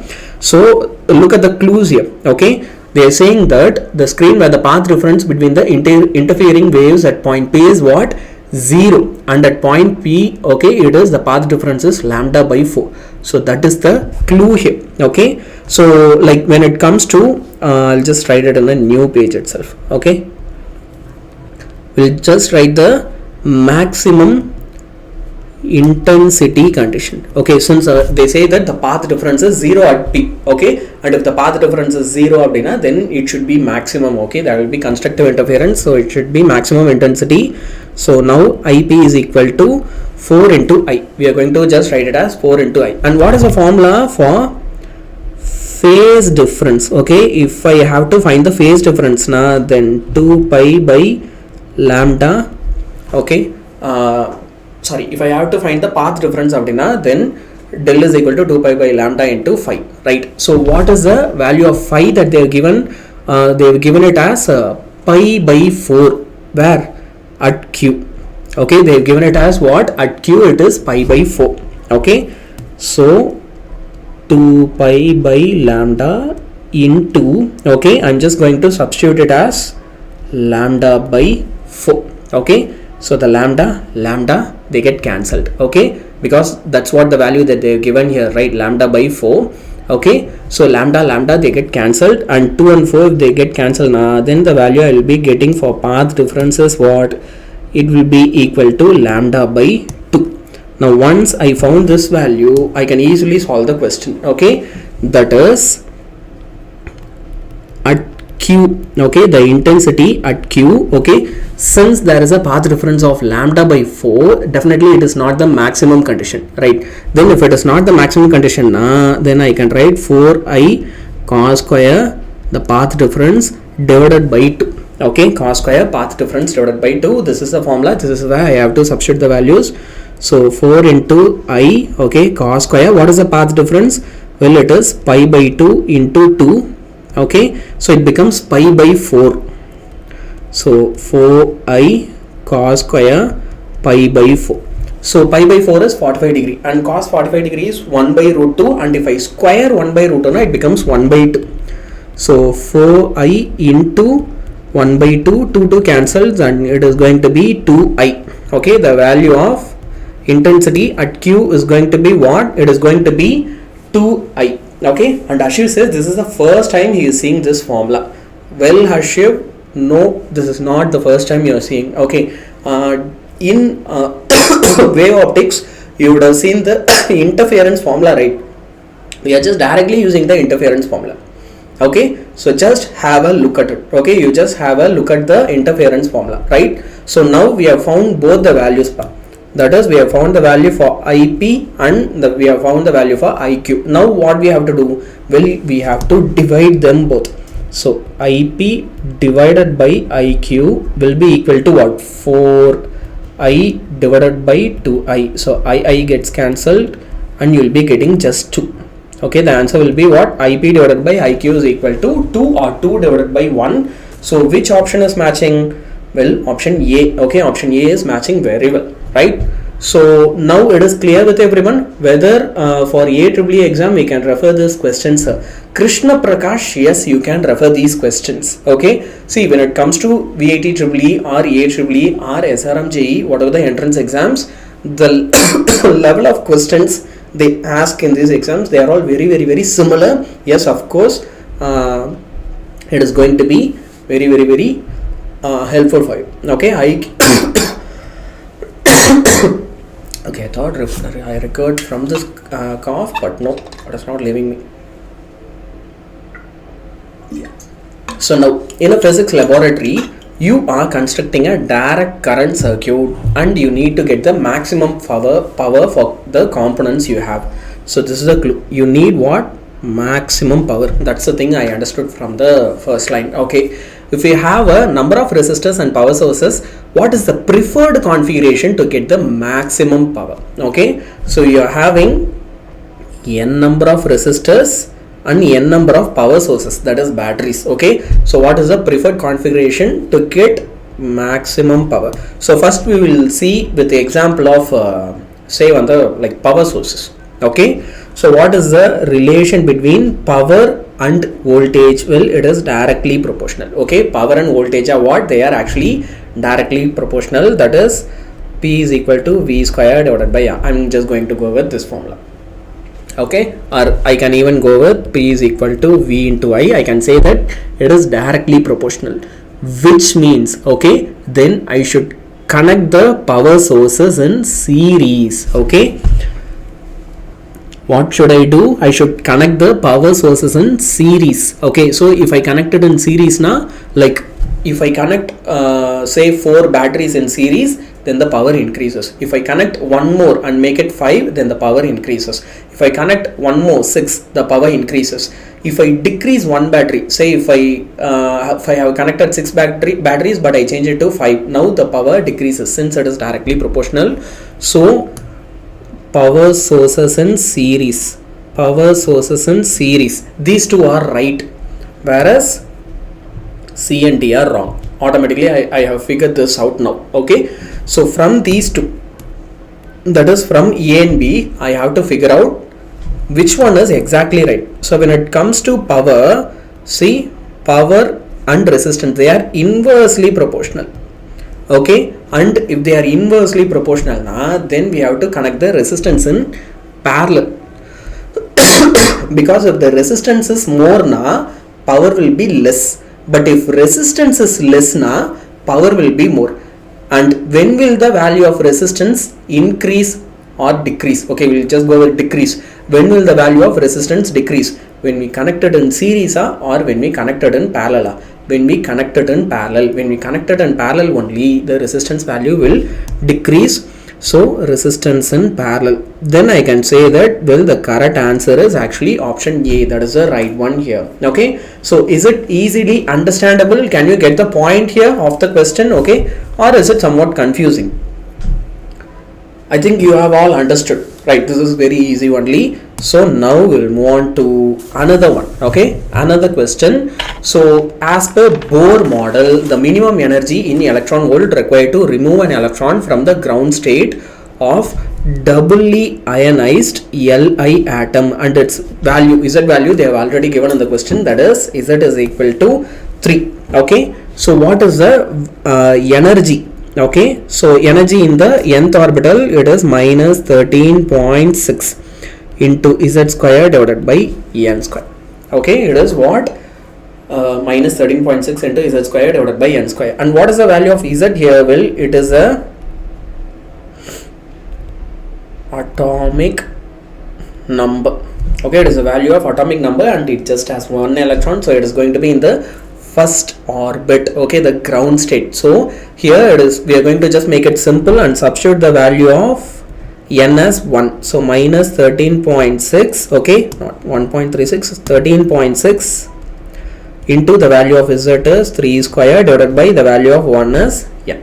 So it is going to be 9 into 13.6. okay, 9 into 13.6. So if I multiply 9 into 13.6 then we can easily say that the answer is going to be around 122.4. Okay, that's the right one. It is going to be around 122.4. Right, now the next one. The point of application of a force phi I cap plus 4 j cap plus 10 k cap n displaces the object from 2 I cap plus 3 j cap plus 4 cap meters and 7 I cap plus 7 j cap plus 8 k cap meter. Then the kinetic energy gained by the object is, now they are asking us to find the kinetic energy. Okay, so if we have to find the kinetic energy now, we can simply say that work done will be equal to change in kinetic energy. And if I have to find the work done now, then I can just simply multiply force into displacement in vector form. Then first I need to find the displacement here. Okay, if I find the displacement now, then the calculation is very easy. We can just finish it like literally very easily. Okay, so here d vector is equal to the final position minus initial position. So what is the final position? Well, it is 7i plus 7j plus 8k minus 2i plus 3j plus 4k. Okay, so first we have to subtract 7 and 2. So it is going to be what? It is going to be 5. Okay, so 5 I cap. Okay, I just forgot to put the cap sign here. Okay, so 5 I cap, and next there is, here is 7 and here is 3, right? So 7 minus 3 is 4, so plus 4 j cap, and then finally here is 8 and 4. So if you subtract now again 4 k cap. So this is the value of what? D vector, that is the displacement. And once we have found the value for D vector, okay, so yes, Harshan has put the answer here. Shiva Rajani has also said the right answer, that is D. Very good. So now all we have to do is we have to multiply it with the formula for what? Well, with the formula for force. Okay, so the formula for force is, that is for work done, it is force into displacement. So it is 5 I cap plus 4 j cap, okay, plus the other value is 10 cap. So 10 k cap into the value for the displacement that we have found is 5i plus 4j plus 4k. So 5i cap plus 4j cap plus 4k cap. So now let's start multiplying. If you multiply 5 and 5, it is going to be what? It is going to be 25. Okay, next we have to multiply 4 and 4, which is going to be equal to 16. Okay, it is going to be 16 plus 4 into 10 is 40. So simply 41 plus 40, then it is going to be 81. So the work done, okay, it is going to be 81 joules. That's it. Okay, so the option is D, 81 joules. Okay, so everyone has got it right. We can move forward with the next one, right? Super, clear, good. Now the figure below shows 2 point charges plus q and minus q, a metal rod of length L carrying a charge minus q with a part 1/3 of its length inside a pillbox. The electric flux through the boxes. So first of all, where is the diagram, sir? Well, just wait a few seconds, I will just draw it. So here is a scenario. Okay, here is a box, the charge inside the box is plus q. Okay, and there is a rod, its charge is minus q, and L/3 of the rod is inside the box. Now they are asking us to find what? Well, they are asking us to find the electric flux inside this region, okay, within this box. Okay, so this is a simple diagram that they are explaining in the question. Now let us just make it quick and solve this question very easily, because it is very easy. Now the charge per unit length formula. Okay, how do you write the charge formula? Well, we just write it as linear charge density, lambda into L, right? So in place of L, I will just write it as small letter L. So for lambda, I am going to substitute charge per unit length. So for charge per unit length, this rod is negative, right?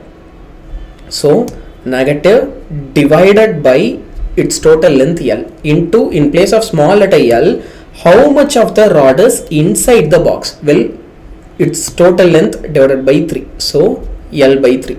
If L cancels na, the charge of the rod that is inside the box. Okay, that just the charge of the rod inside the box will be minus q divided by 3. Okay, now what have we done? We have just found the charge of the box, charge of the rod that is inside the box alone, okay, which is minus q by 3.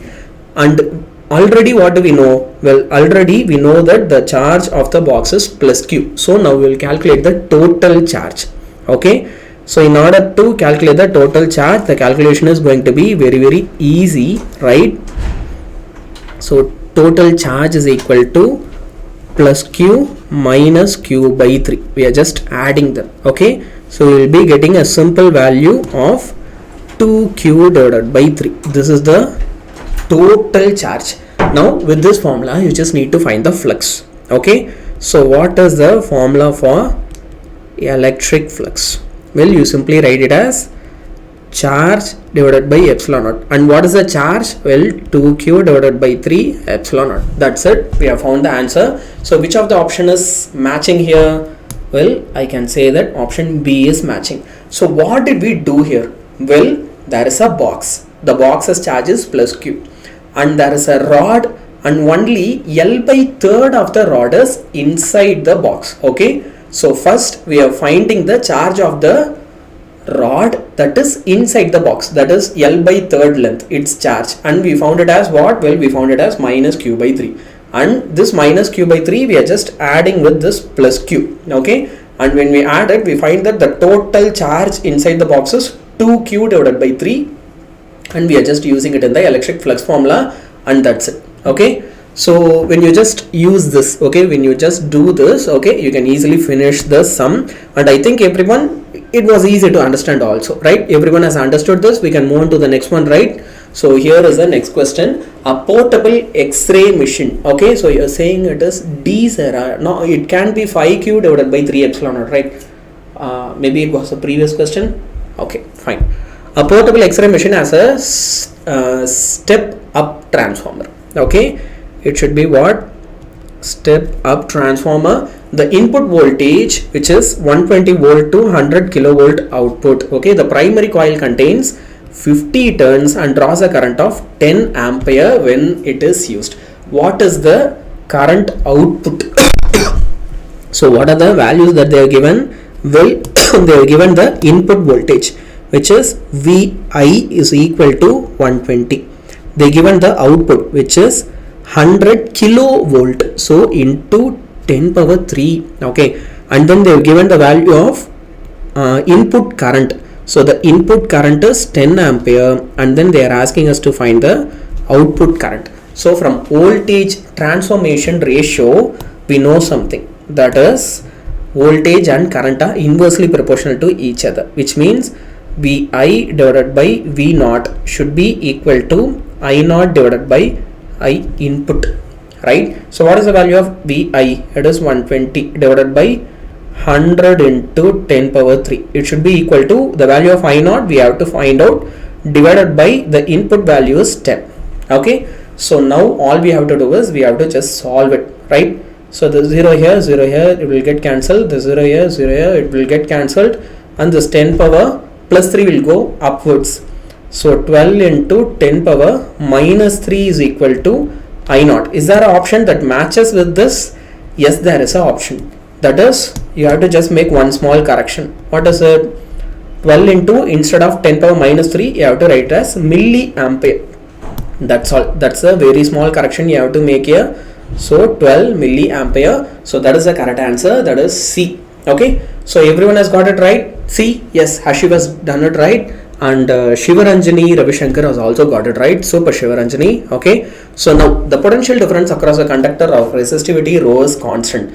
The heat produced is proportional to. Okay. Now they are asking us about the heat produced. Okay. So first of all, the potential difference of a conductor of resistivity rho, they are saying that it is a constant. Now what we'll do, we'll just write the value of power. Okay. We know that the formula for power is V square divided by R. And what do we know? Well, the value of resistance, we know it as rho L divided by E. Right? We know the value of resistance as rho L divided by E. So what we should do is we have to substitute this value here. Okay, so P is equal to V square divided by rho L divided by A. So what will you get? Well, V square A divided by rho into L. So from this formula, the formula for power, we can say that, well, they are inversely proportional. Okay, actually power is what? Inversely proportional to resistivity, right? So the heat produced, it is directly proportional to power. If the power increases, heat also increases. So here we can say simply that then the answer should be what? 1 divided by rho. Okay, the answer is B, that is 1 divided by rho, and that's it. We can simply solve it. Yes. Okay, so here the answer is option B. Okay, is it clear, Asher? Is it clear? Yes, FF edits and Shivaranjani and everyone. Yes, clear. Okay, so now the next question. Okay, 3 capacitors are here. Okay, so one is 2 microfarad, the other is 3 microfarad, the other is 6 microfarad. They are connected in series to a 10 volt battery. Okay, fine. The charge accumulated on 2 microfarad capacitors. See, one of the most important clues in this question is they are all connected in series. And if they are connected in series, the charge across 2, 3 and 6, all the capacitors will be having the same charge. Okay, so even if they ask the question as instead of 2 microfarad, if they ask it as 3 microfarad, or if they ask it to find the charge accumulated in 6 microfarad, the answer should not change.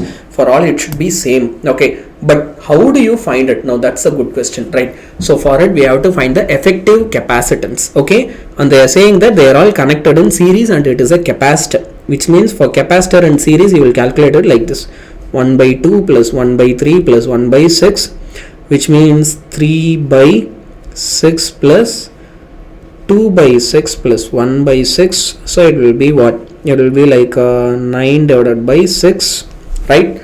So that's how you calculate it, right? I mean, like, seriously, Arnian, seriously, you have to go to addition classes. Okay, so 3 plus 2 is 5 and 5 plus 1 is 6. So you're going to get 6 plus 6 is equal to 1. So for the effective capacitance in series, okay, the value of CS will be what? It will be equal to 1.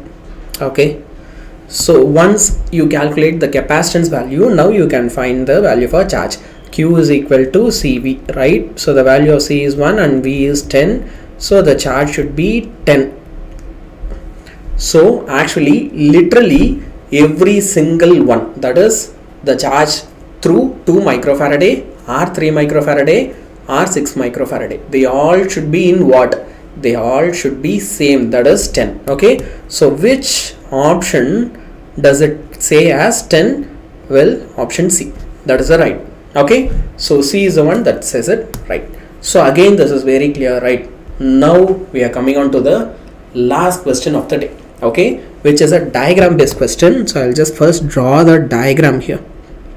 Here is a point O, and we'll just take a scenario like this where the angle is 30 degree. Okay, so wait a second, I'll just change the color so that I can make it a little more clear. Okay, so here is a wire with parts A, B, C and D. Okay, and there is a current flowing in this. Okay, so the direction of current is going to be in this direction, like this. Okay, so what we have to do here, you just have a look at the diagram and just look at the question now. We are considering a loop as shown in the figure. It carries a current I. The magnitude of magnetic field at the point P is, okay, so this point, it is P, I just put in it as O. So at this point P, we need to find the magnitude of the magnetic field. That's all we have to do. Okay, so this is a very, very simple question. So first, what we have to look here is the loops AB and DC.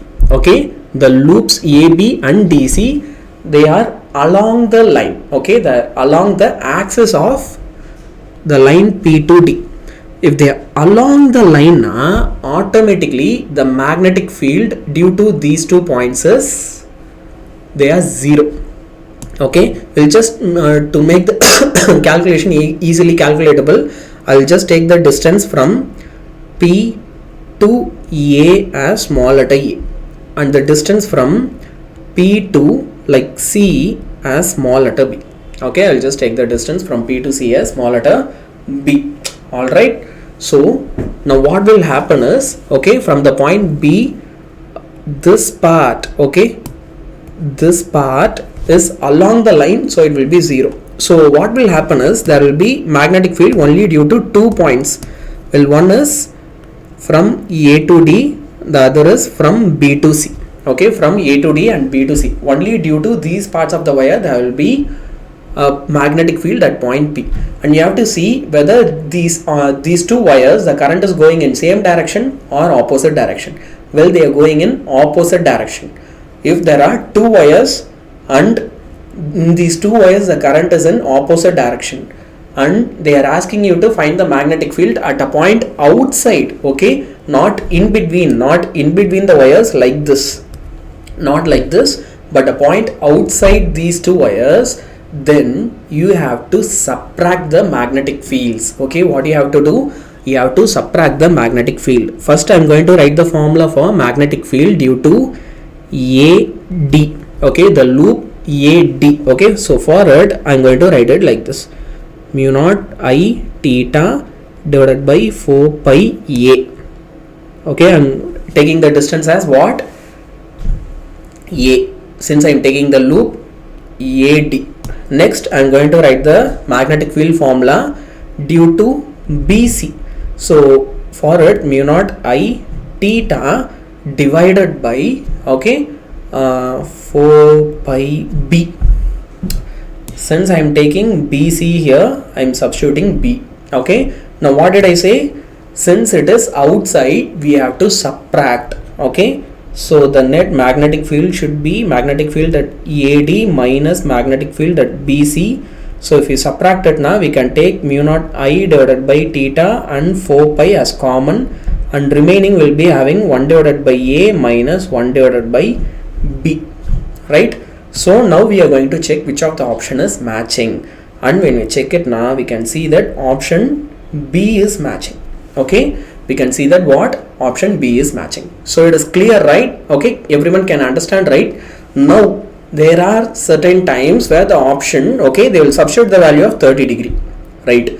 So then you can just substitute in place of theta, you can just substitute 30 degree and you can also put it. Okay, since the option they just put it as theta, I did not substitute the 30 degree. That's it. Okay, so for everyone, is it clear, this sum? Okay, so when you go and face your VITEEE EEE model exam tomorrow, there are very good chances that you are going to face questions that we solved today, okay, or even models, okay, that we solved today, right? And when it comes to today's test, okay, the general opinion from the students is that physics and chemistry was quite easy, and the maths part alone, it was somewhat tricky. It was not hard.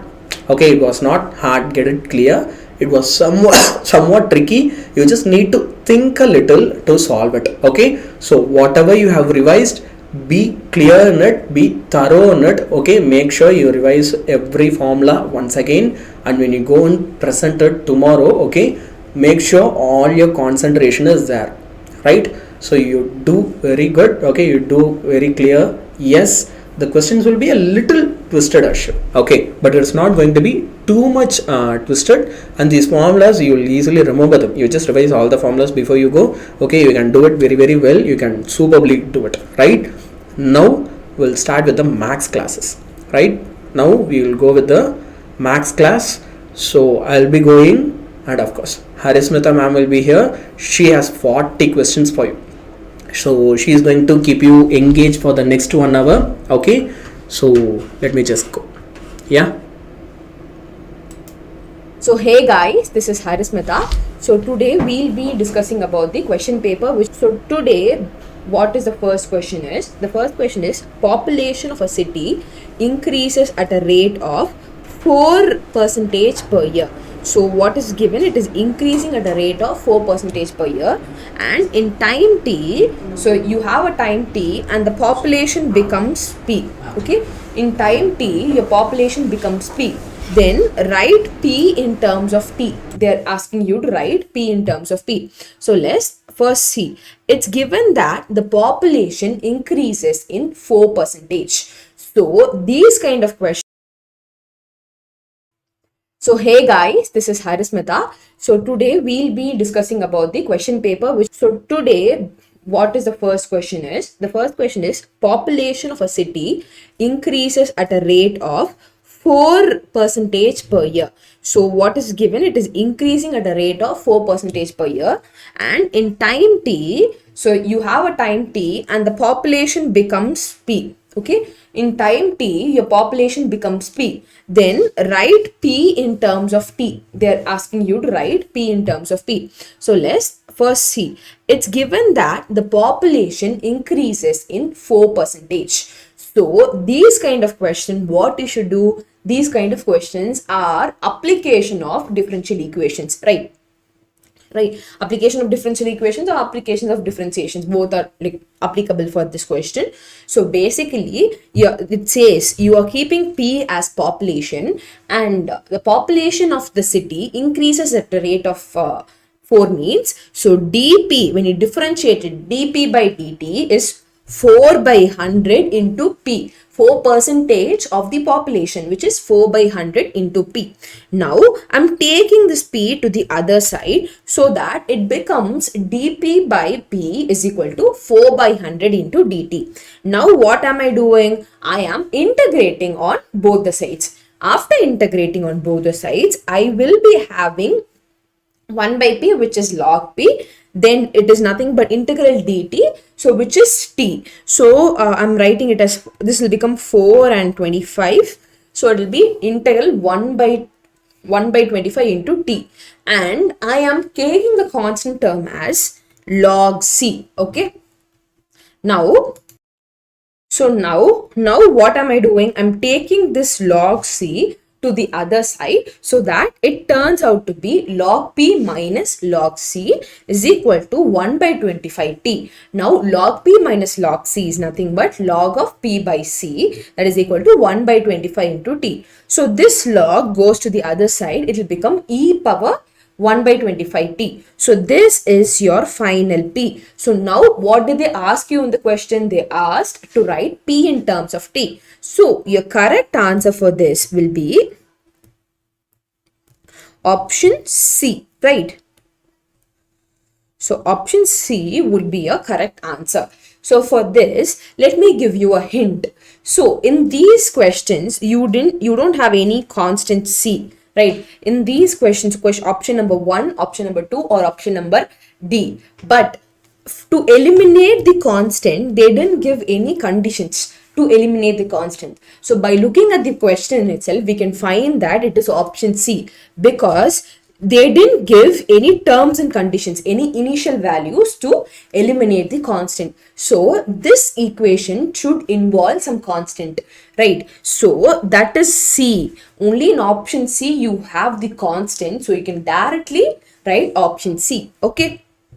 Now let's go to the next one. Here they have told that Z1, Z2 and Z3 are 3 collinear points. So what do you mean by 3 collinear points? Which means Z1, Z2, Z3 are 3 points which lie on the straight line. Okay. Then they are asking what is this determinant equal to. So this is a question which involves complex numbers and matrix. In theory class itself, I would have told you that the matrix can be combined with theory of equations, complex numbers, anything. Okay.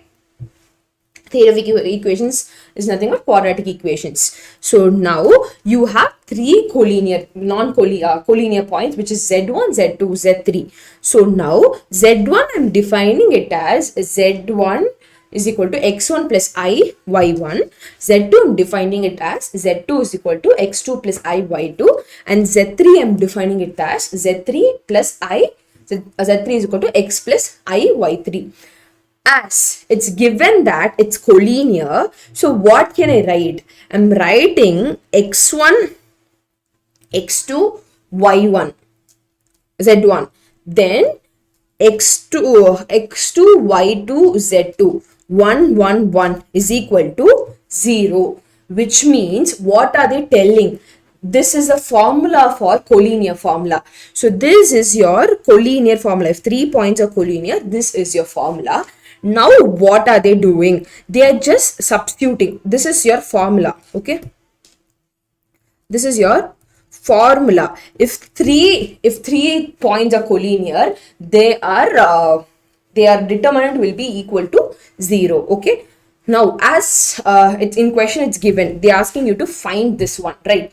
Now for this, instead of z1, I'm substituting x1 plus iy1. You know that z is equal to x plus iy, means z bar is equal to x minus iy. So that's how we are substituting a minus for everything, and then remaining I'm putting it like this. Now what am I doing? I'm just splitting this row alone. I'm just splitting this row alone. So there is a formula for this also, where you have a plus b, c plus d, e plus f, then 2, 1, 3, 1, 1, 1. Like this, if you're having, you can split it and write it as a, c, e, 2, 1, 3, 1, 1, 1, plus it will be b, d, f, 2, 1, 3, 1, 1, 1.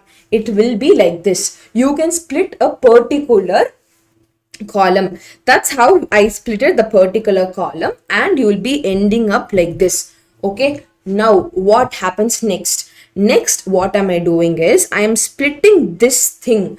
So you'll have two determinants. Okay, same way I'm splitting this thing, you'll have two other determinants. Okay, so you'll have 4 determinants. Now what am I doing?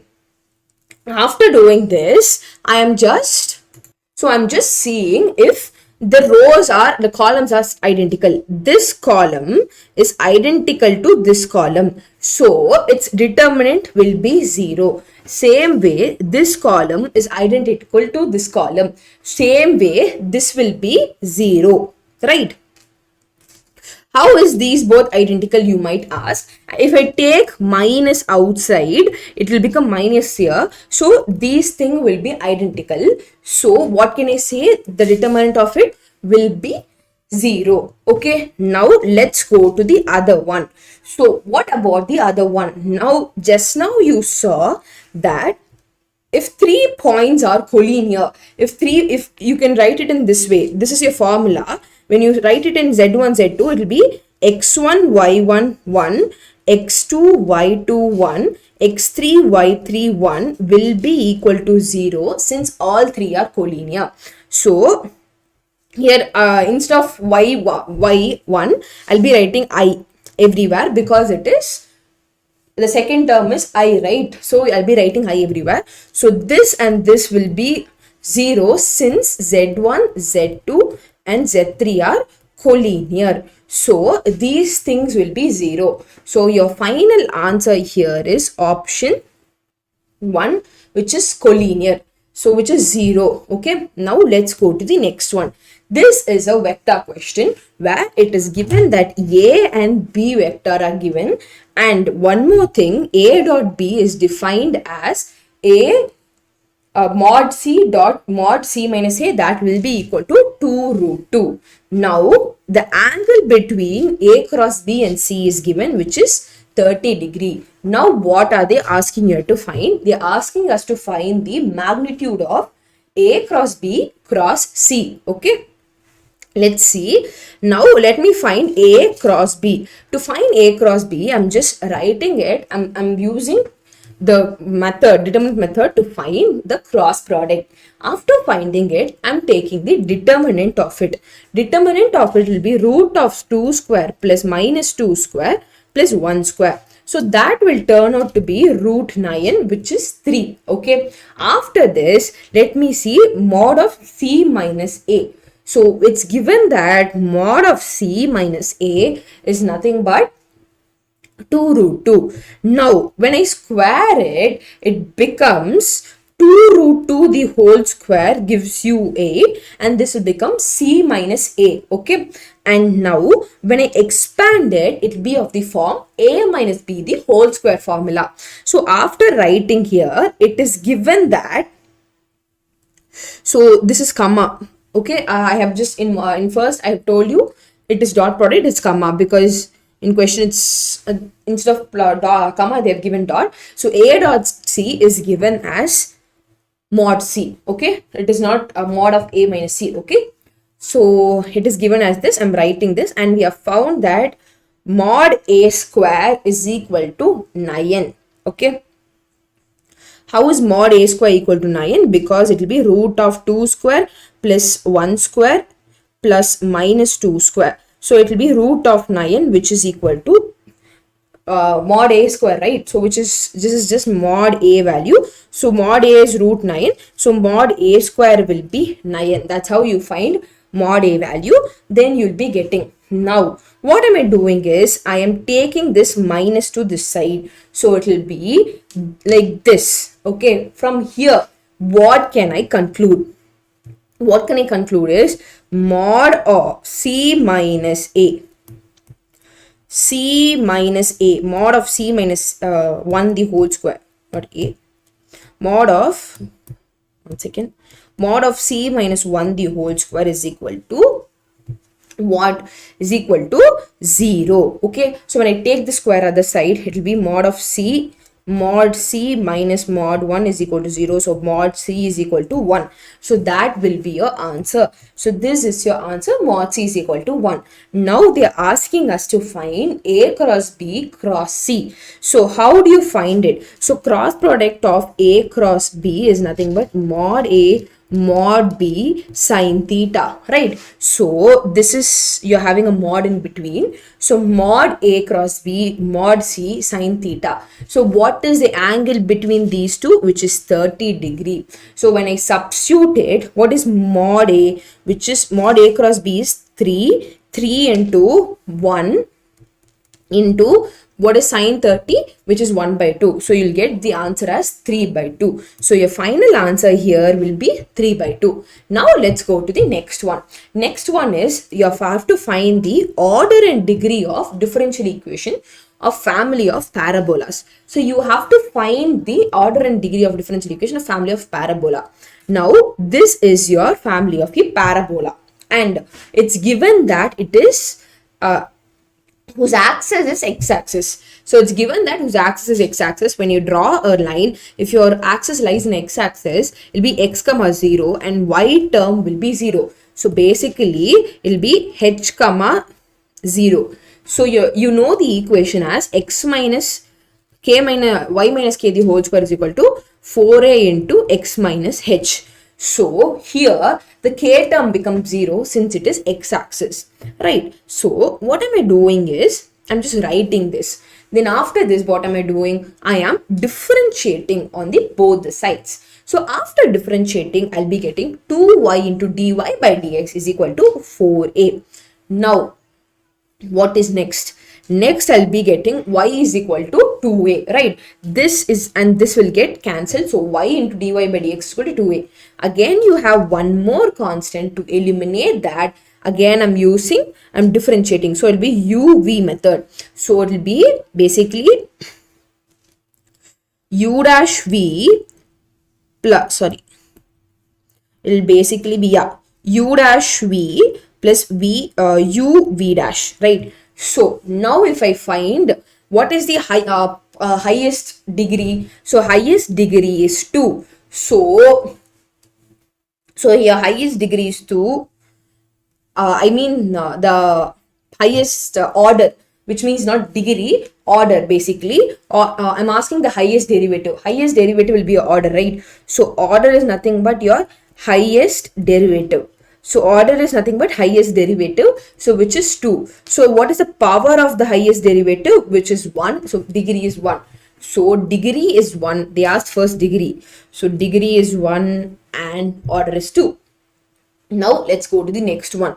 So if a compound statement is made up of 3 simple statements, then the number of rows in the truth table is. Okay, so let me give you the formula. Basically, this is your formula. Do not read anything else. So if the compound statement is given and if it is made up of n simple statements, then number of rows in truth table is 2 power n. So basically here they have given 3. So it will be 2 power 3, which is 8. So your answer here is 8. Okay. So answer here is 8. Let me show you. So 1, 2, 3, 4, 5, 6, 7, 8. So you have 8 rows. So that is what I have explained you using the diagram also. So this is your basic. Okay. Now let's go to the next one. So when you look at the next one, they're asking you to find the value of P if the equations have common root. It's given that the equations have common root and they're asking you to find the P. Okay. Now what is happening is, now let's see. So here you have, let us assume that A be the common root. So I'm assuming A be the common root of both the equation. If A is the common root, it satisfies both the equation, right? So what is your first equation? Instead of this X, we can write A since it satisfies the equation. Now, what about the second root? So second root, instead of the second one, you can do it as this one. Okay, you can solve the root. Now what am I doing? I am just using cross multiplication method. So I am just using which method? Cross multiplication method. So cross multiplication method is one of the methods to solve quadratic equations. So it is one of the methods to solve quadratic equations. Okay, now how do we do it? That is our question. So let's see. Let me tell you how to solve using cross multiplication. Suppose now you have to take the coefficients. Okay, first you have a square. What are the parts? A square, a and 1. Okay, basically these are your variables. Okay, now what am I doing is I'm just writing 3. So I'm just writing the a square values below, which is 3, and here it is 6. Then a value minus 2, minus 17. Then instead of 1, you write P and 12. Now what am I doing is I'm taking this a square first. So a square, then what am I doing? I'm multiplying these two, which is minus 12. Minus 12p. So basically be a square by minus 2 into 12 minus of minus 17 into p, like this. Okay. Now what are they taking next? They are taking a. Okay, they are taking a. Now they'll multiply this and this. So basically what are they doing? They are just multiplying, and you will be having a subtraction symbol here. Okay, so what will you be having? You'll be having a subtraction symbol for the middle term. So it will be 3 into 12 minus 6 into p. So basically these two terms. Okay, now what am I doing next? Next I'll be having these terms. So next I'll be having this 1. So 1, if I take these terms, I should take. So 1 by, what am I doing? So 1 by, it becomes 3 into minus 17 minus of minus 2 into 6. So you will be getting like this one. So after solving, you will be getting as this. This is your formula using cross multiplication. So like this, you will get a when you compare the first and second one. So basically, so this is not second. So when you compare the first and second, you have to equate both. So a square by minus 24 plus 17p is equal to a by 6p minus 36. Now what am I doing? I am cancelling these two. I am taking this to the other side. Okay, that's how I get this one. And again I get the value of this. Now I am equating these two. Basically what am I doing? I am equating these two. So I'll be getting this. Now I am cross multiplying. After cross multiplying and taking all the terms to the other side, you will be getting this quadratic equation. After solving it, you will be getting p as minus 8 by 5 and minus 15 by 4, which is option A. What you have to just remember is, you have to remember the cross multiplication formula. Without cross multiplication formula also, you can solve, okay? Without cross multiplication formula also, we can solve it, okay? So just do like how much our, just make A in terms of P and get the P value, that's alone. So you can use other methods also, a normal elimination method, but in elimination method you will be having the A term, right? So in that case it will be difficult, that's why we are using cross multiplication. Just remember the method alone, okay? And next is sine power 8x minus cos power 8x by 1 minus 2 sine square x cos square x. Here what am I doing is, for this one I'm splitting it as, basically it is nothing but sine power 4x into square minus cos power 4x the whole square. So it turns out to be, which is nothing but a square minus b square formula, which is a plus b into a minus b. And denominator, instead of this 1, I'm just writing, instead of 1 you can write it as 1 square also, right? So instead of 1 you can write it as 1 square. So both are same. So instead of this 1, I'm substituting sine square x plus cos square x. Okay. Now after this, what am I doing? Right. So after this will turn to be, when I split this equation, this will be sine power 4x plus cos power 4x plus 2 sine square x cos square x. And here you're having minus. So this term and this term will get cancelled. So you'll be ending up like this. So after this, what will happen is, how did this turn to be? So this term and this term gets cancelled, right? You'll be having two terms. So your upper term and this term, you'll be cancelling. What next? What should you do next? So next you'll be having sine power 4x minus cos power 4x, right? So do not go to this, you'll get confused. After this step, these both will get cancelled. Now after this step, you have to split it as sine square x minus, so it is a square minus b square formula. So it will be a minus b into a square b. That's how you got like this, sine square x plus cos square x into sine square x minus cos square x. So this is nothing but 1. So now what you will be having, this will become 1. So it will be 1 into sine square x minus cos square x. Okay. After this, instead of this sine square x, you can write it as 1 into 1 minus cos square x minus cos square x. Okay. So it will turn out to be 1 minus 2 cos square x. So when I take the minus outside, it is 2 cos square x minus 1. So which is basically minus cos 2x. That's how I got this minus cos 2x. Now when I integrate it, it is basically 1 by 2 sine 2x. That's all. Minus 1 by 2. So your answer will be option B. Okay. That's all. Now let's go to the next one. You have to find the limit value. Okay. For finding the limit value, you are having this one, right? So now what am I doing is I'm multiplying. So this, when you look at this, it will be 0 by 0 form. This is of 0 by 0 form. So I am doing something in order to change the 0 by 0 form, right? So I'm multiplying and dividing it by root theta. Okay, so now I'm rearranging, I'm clubbing these two and clubbing these two. Okay, so it will be sine theta by sine root theta by root theta into sine limit of root of theta by sine theta, right?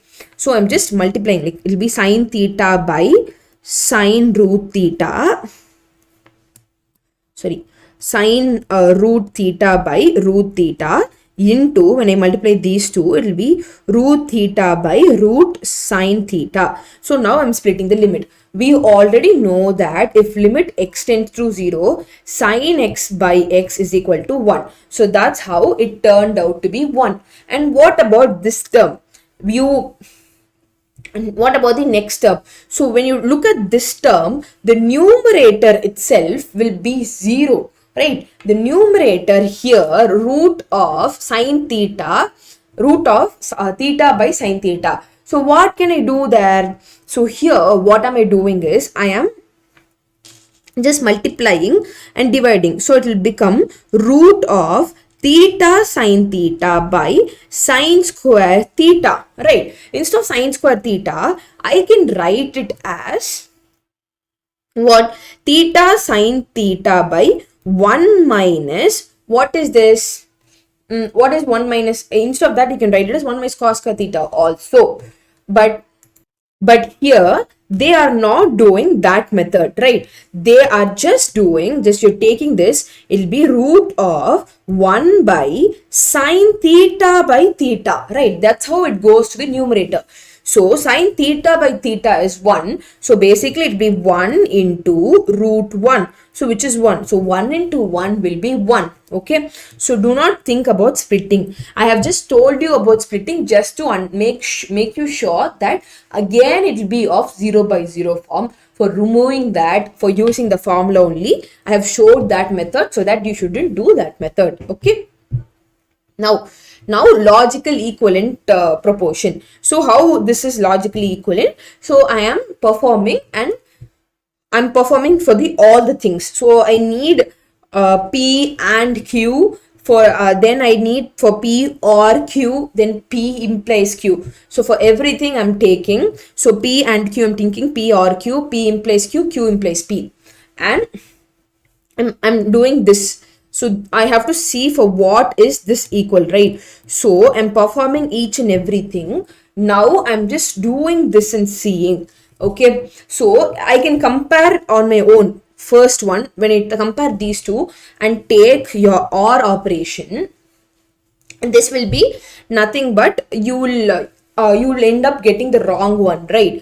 But what about the others? You have to see the other things and then finally decide. For this you have to draw, there's no shortcuts. You have to each and every MCQs you have to work out and see. So your answer here will be option A. So option, no, 1 second, it's not option A.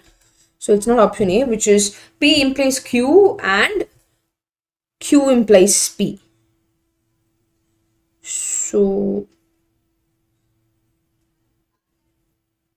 So this option, there is no option given here. So there's an option error, which is Q implies P. So which is Q implies P. Okay. P implies Q and Q implies P is your right option. Okay. There's a error in your question. So this is your right option, which is option B. P implies Q and Q implies P. Now logical statement. These statements can be worked out by your normal expansion by writing the statements and doing it using laws. You need not use the truth table. Okay, you have P implies something, right? So this can be written as negation P negation. So basically P implies Q can be written as negation P implies what? So negation P implies negation P or Q, right? So P or R. So instead of this, R will come. So basically this is how you can write it. And now after this, again, when I use the formula for this formula here, it will be negation P. Here, what is P here? This is P. What is Q here? This whole thing is Q. So negation P or in this thing. So now I'm clubbing these both and taking to the other side. Now again using a law, I'm getting negation P.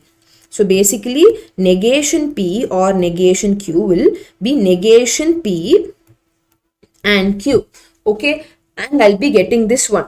Now when I compare this to the thing, the whole thing is P. So it will be here and whole thing is R, it will be here.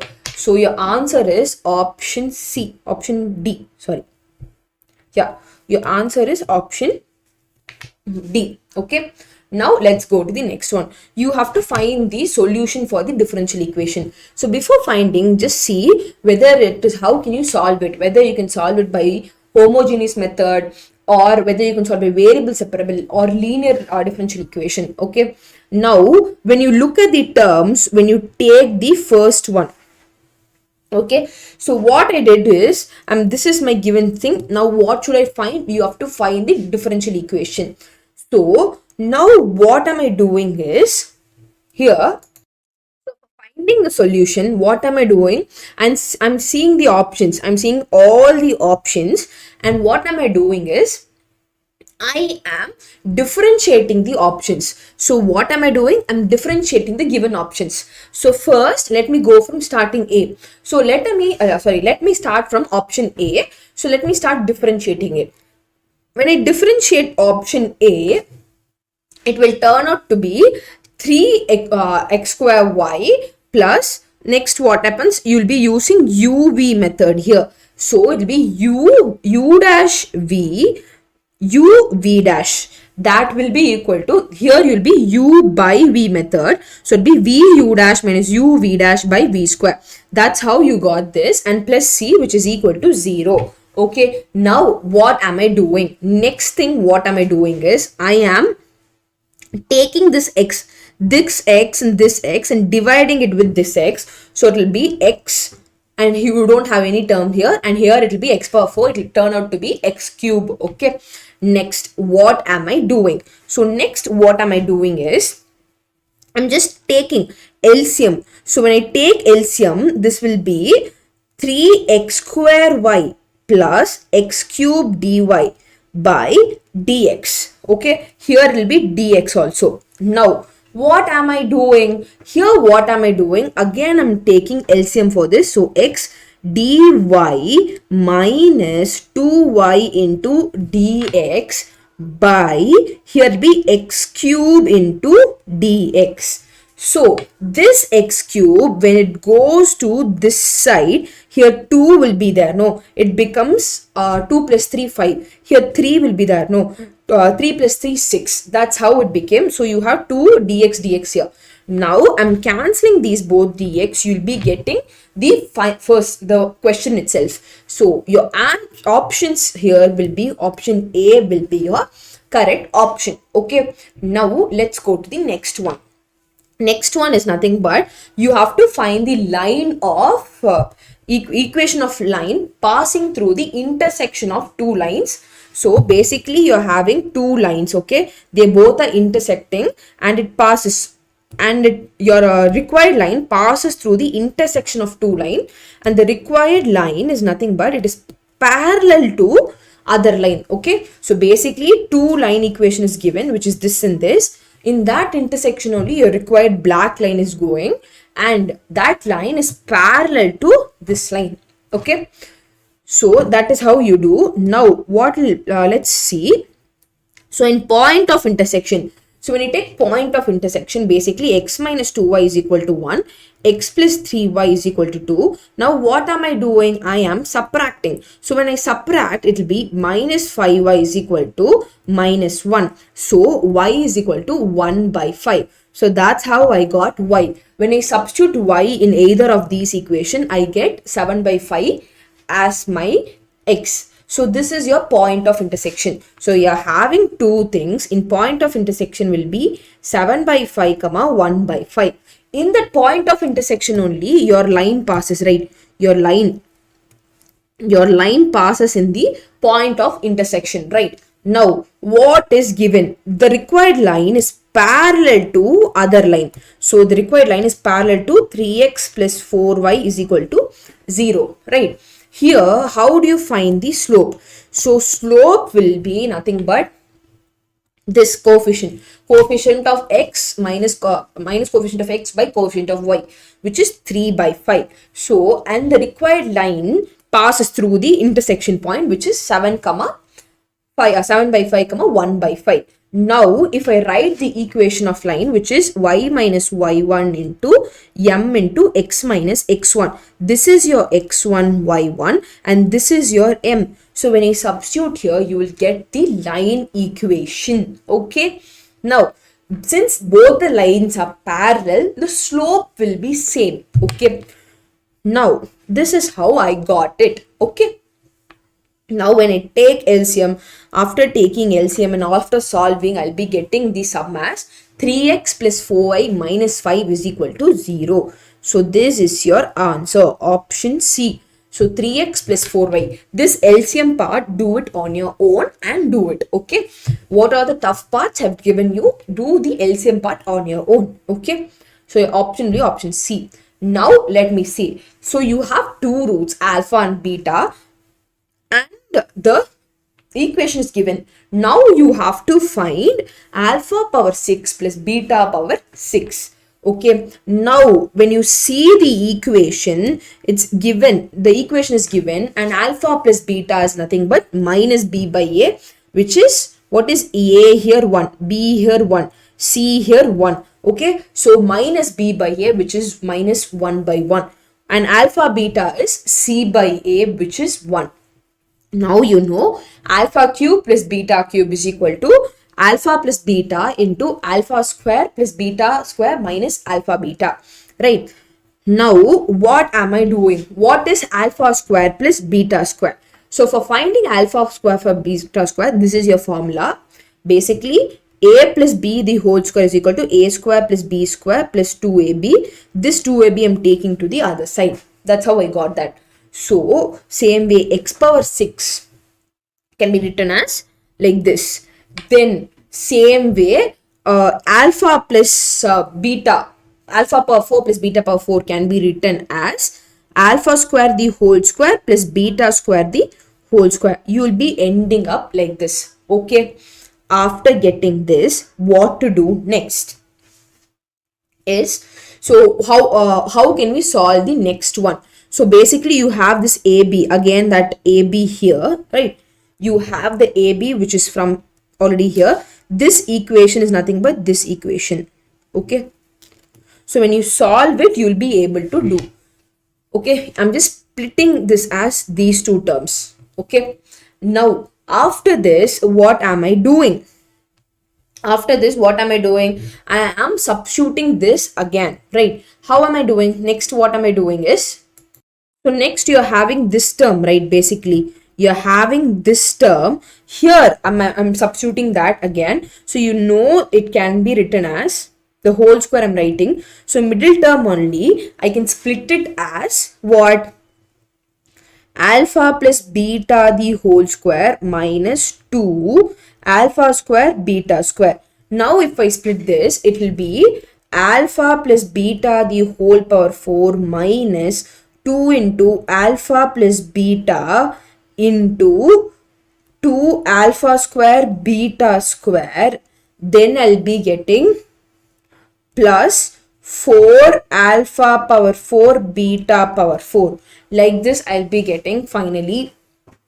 Then after this, after solving everything, so instead of that, I'm just instead of this expansion, I'm just writing this is the same thing. No, what am I doing is, instead of alpha square plus beta square, this is a huge process. No, this is a real huge process. So for this, simply let's sort it out. Like let me do this in the other side. This actually it's quite confusing, so let me solve it for you in the other side. So basically, don't get confused. So basically, you'll be having alpha power 6 plus beta power 6, right? It can be written as alpha cube, right? Alpha square into cube. So basically, alpha square cube plus beta square cube. So here I'm using the first formula. Here I'm using the first formula, which is this formula. So it will turn out to be, what is your formula here? Which is a plus b into, what is your formula here? Which is a square plus b square plus, so not plus, it will be minus ab, right? So it will be b square minus ab. That is your alpha cube plus beta cube. So it will turn out to be alpha square beta square into alpha power 4 plus beta power 4 minus alpha square beta square. So that's how you got this one. Okay. Now after it, what am I doing? So after it, I am substituting this formula, which is basically nothing but this formula, which is alpha square plus beta square is equal to a plus b the whole square minus 2ab, right? So a plus b the whole square minus 2ab. Here, how will it be? This will be alpha plus beta the whole square minus 2 alpha beta. Okay, that's how it turns. But what about the next one? This term can again be splitted like this. It will be basically alpha square plus beta square the whole square. So basically alpha square plus beta square minus 2 alpha square beta square minus alpha square beta square. That's how you get this term. Here, that's how you get this term. Okay, now what am I doing? So I'm just combining these two. It will be alpha plus beta the whole square minus 2 alpha beta into alpha square plus beta square minus 3 alpha square beta square. Now again, what am I doing? Again, how am I splitting it? I'm splitting this here. I'm just splitting the middle term. Basically, what am I doing? I'm splitting the middle term. So it'll be alpha plus beta the whole square minus 2 alpha beta. Here, how am I splitting it? Basically, it will be like the whole square. This whole square I'm writing. The middle term, if I split, it will be like alpha plus beta the whole square minus 2 alpha beta minus 3 alpha square beta square. I'll be ending up getting like this. Now what am I doing? I'm splitting this as a minus b formula. It will be alpha plus beta the whole square minus 2 alpha beta. Here it will be a minus b formula, which is a square. Already you have a square, it will be power 4 minus 2 into 2 alpha beta into alpha plus beta the whole square, that into plus 4 alpha square beta square. So it will turn out to be minus 3, next minus 3 alpha square beta square. After doing it, you know that alpha beta is minus 1. Minus 1. Now further it will be alpha plus beta the whole square minus 2 alpha beta into alpha plus beta power 4 minus 4 alpha beta into alpha plus beta the whole square plus alpha square beta square. That's how you get it. Now leave this term. Okay, now I have to just substitute it and see. Now if I substitute all those value, I will be getting it as 1. Then comes 1 square minus 2 into, what is this? 2 into alpha beta is 1. 1. Then I'll be getting it as 1 minus 4 into 1 into minus 1 the whole square. Basically this is also minus 1 the whole square. Then comes plus alpha beta square, which is 1. So basically I'll be getting 1 minus 2 into 1 minus 4 plus 1. So it will be getting minus 1. So your answer will be minus 1 into, so your answer here would be minus 1 into 2. So 1 minus of minus, which will be 2 minus 4, which is minus 2, which is 2. Your answer here will be 2, not 4. Your answer here will be 2, not 4. So your answer here would be 2. So if I made any mistakes, just do let me know. I think this is incorrect. This is incorrect. Do not consider these things. Just consider these alone. So this is incorrect. Option C is only correct, basically. Because all the formulas we have just substituted, then we have seen it. So yes, this is only actually correct. Yeah. Yes, nothing else. So this is correct. So just go for this thing. And now let's go to the next one. You're finding the root. Sin x by root x square. So now what am I doing is basically, so instead of root x square, I can write it as, when I take root x square, right? So what am I writing? I'm writing mod x. Root x can be plus or minus x. So instead of that, I'm writing mod x. So for root minus, it will be, for x tends to minus, it will be minus x, right? So it will be what? Sin x by x for limit x tends to 0 is 1. So it will be minus 1, right? So same way, if it is plus, it will be plus 1. So for limit 0 plus or 0 minus, both are not similar. So you can say that the limit does not exist. So you can say that option B. D, none of these, because left hand limit does not exist with the right hand limit. Now let's go to the next one. You have to find the solution of the differential equation. So for finding the solution of the differential equation, first I'm writing it in the normal form. So first I'm writing throughout the equation, I'm dividing by x square plus 1 the whole square. So throughout the equation, what am I doing? I'm dividing. Now it happens to be like this.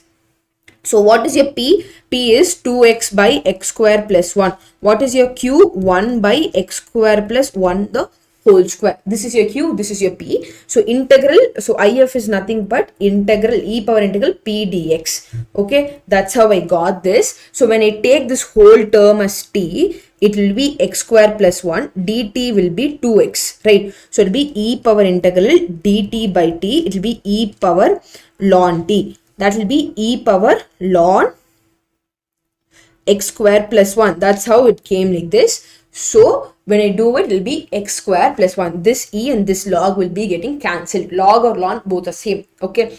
Now this is your formula. Y into if is equal to integral q into if. So you'll be getting this. I'll be cancelling both. Now what is happening here? When I'm cancelling both, only one term will be there, so it will be integral x square plus 1 into dx. That will be your answer, which is tan inverse of x will be your answer. Just integrating and just formulas you're using. Yes. Now let's go to the next answer, which is option C is your correct answer. So option C is your correct answer, and this is not correct, since when you take this to the other side, both the C and tan both should have x square plus 1. So don't get confused with A and C, because when you take x square plus 1 to the other side, both should have denominator. Okay. Now let's go to the next one, which is sine square x and cos square x. So basically what am I doing? I am just dividing and multiplying with 4. So it will become 4 sine square x cos square x. So when I take the square alone on the whole, it will be 2 sine x cos x. So it will turn out to be sine 2x basically. Okay. So when I take the square, it will be sine square sine 2x. So we know that cos 4x is nothing but cos 2x into 2x. So which is nothing but 1 minus 2 sine square 2x, right? Here, what am I keeping? I'm just keeping this term alone and taking the remaining 1 and 2, which is 2 here. I'm taking this 2 to the other side. It becomes 1 minus cos 4x by 2. Okay. After this, I am substituting in the integral. I have this 1 by 4 outside. I'm taking to the inner side. So when I multiply 4 and 2, it will become 8. So integral 1 minus cos 4x. When I integrate 1, which will be x. When I integrate cos 4x, it will be cos sine 4x by 4. That is your answer. Your answer is option 1 by 8 x minus sine 2x. Sine, so 1 by 8. So this is your option. So this is your option. Okay. So this is your option, and just go follow this one. This is simple. I have given you all the step. Okay. Now let's go to the next one. So this, you have to find the solution of the differential equation. So for finding the solution, first I'm writing the equation. After this, what am I doing? I'm taking this e can be written as e power x dot e power y.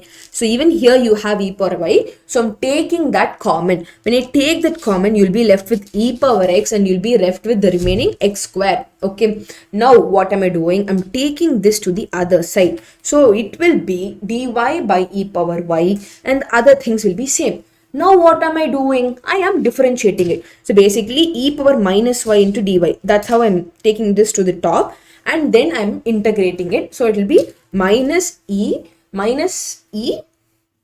power minus ey. So here when I differentiate it again, integrate it again, it will be e power x plus x cube by 3. So that's how you get this answer. Your answer would be here, it is plus. So your answer would be option C, right?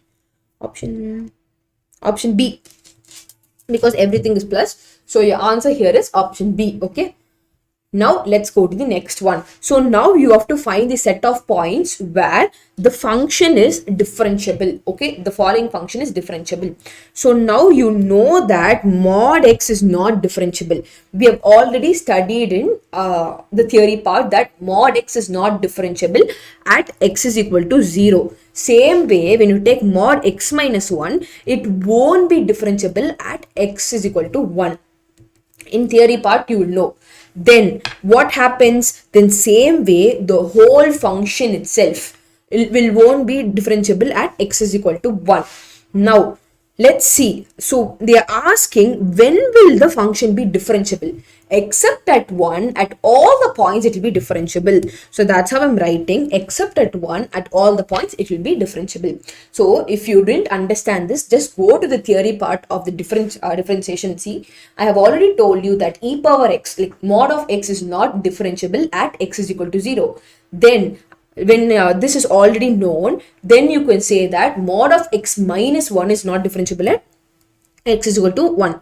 X minus 2 means it won't be differentiable at x is equal to 2. Okay, then the whole function won't be differentiable at this point. Basically your graph will be like this.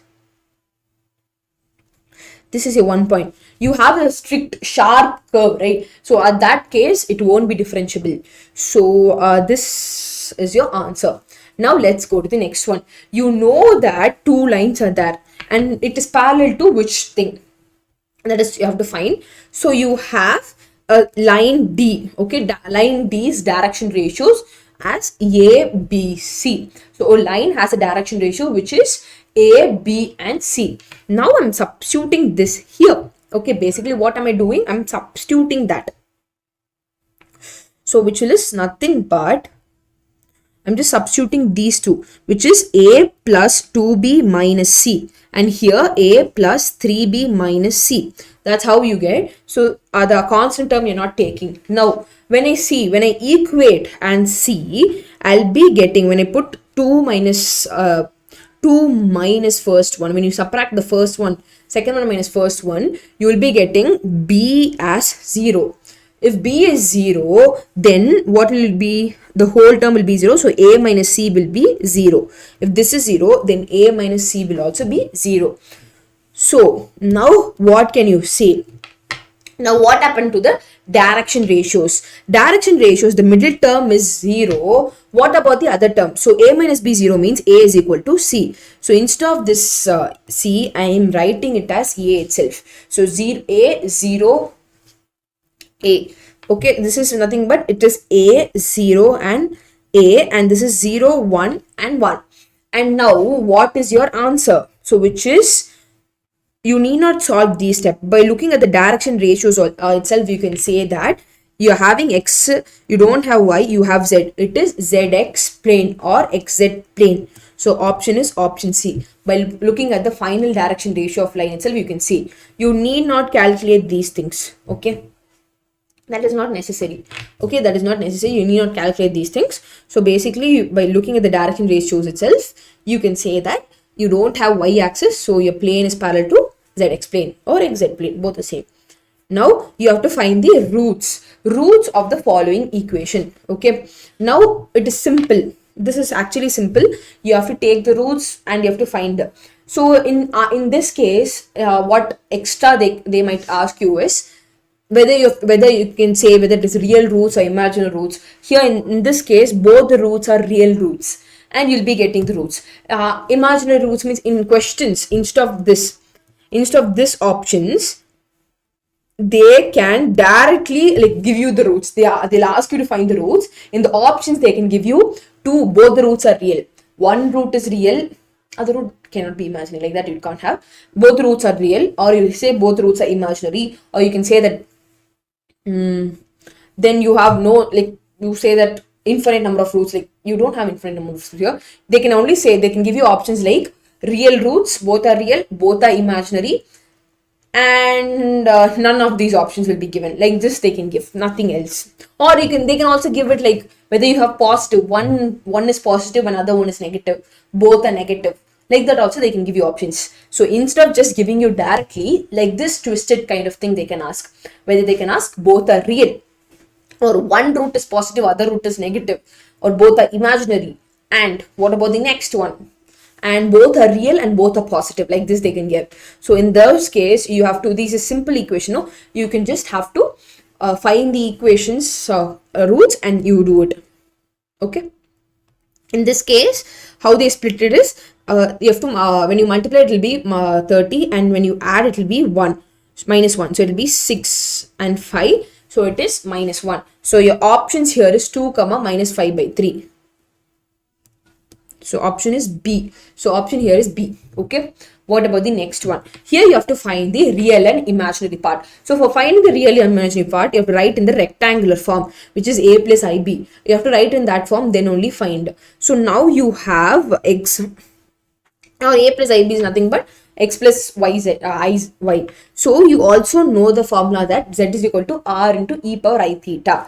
So here, when I take log of Z, so when I take here log, it will be log Z, it will be log of Z, that will be equal to log of R into e power I theta. Okay. R into e power I theta. So when I split it, it will be R log R plus log of e power I theta. So it will be nothing but, so next it will be log, there will be log R plus I theta into log E. Okay. So it will be nothing but log R plus I theta. So it will be log R plus I theta. Okay. Now what happens is, you know what is R? R is nothing but root of x square plus y square.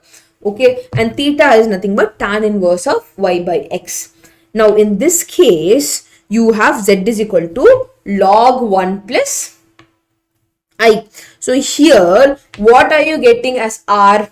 Here you are getting as R as root of 1 plus 1, and it will be root 2, because coefficient of this is 1 and coefficient of this is 1.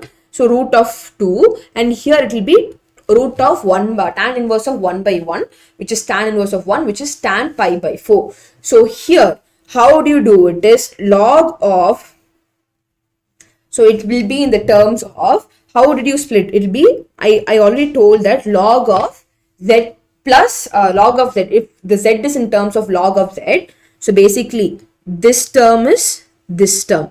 So your answer would be log R, which is log root 2, and I into theta. So your imaginary part is log root 2 and your real part is pi by 4.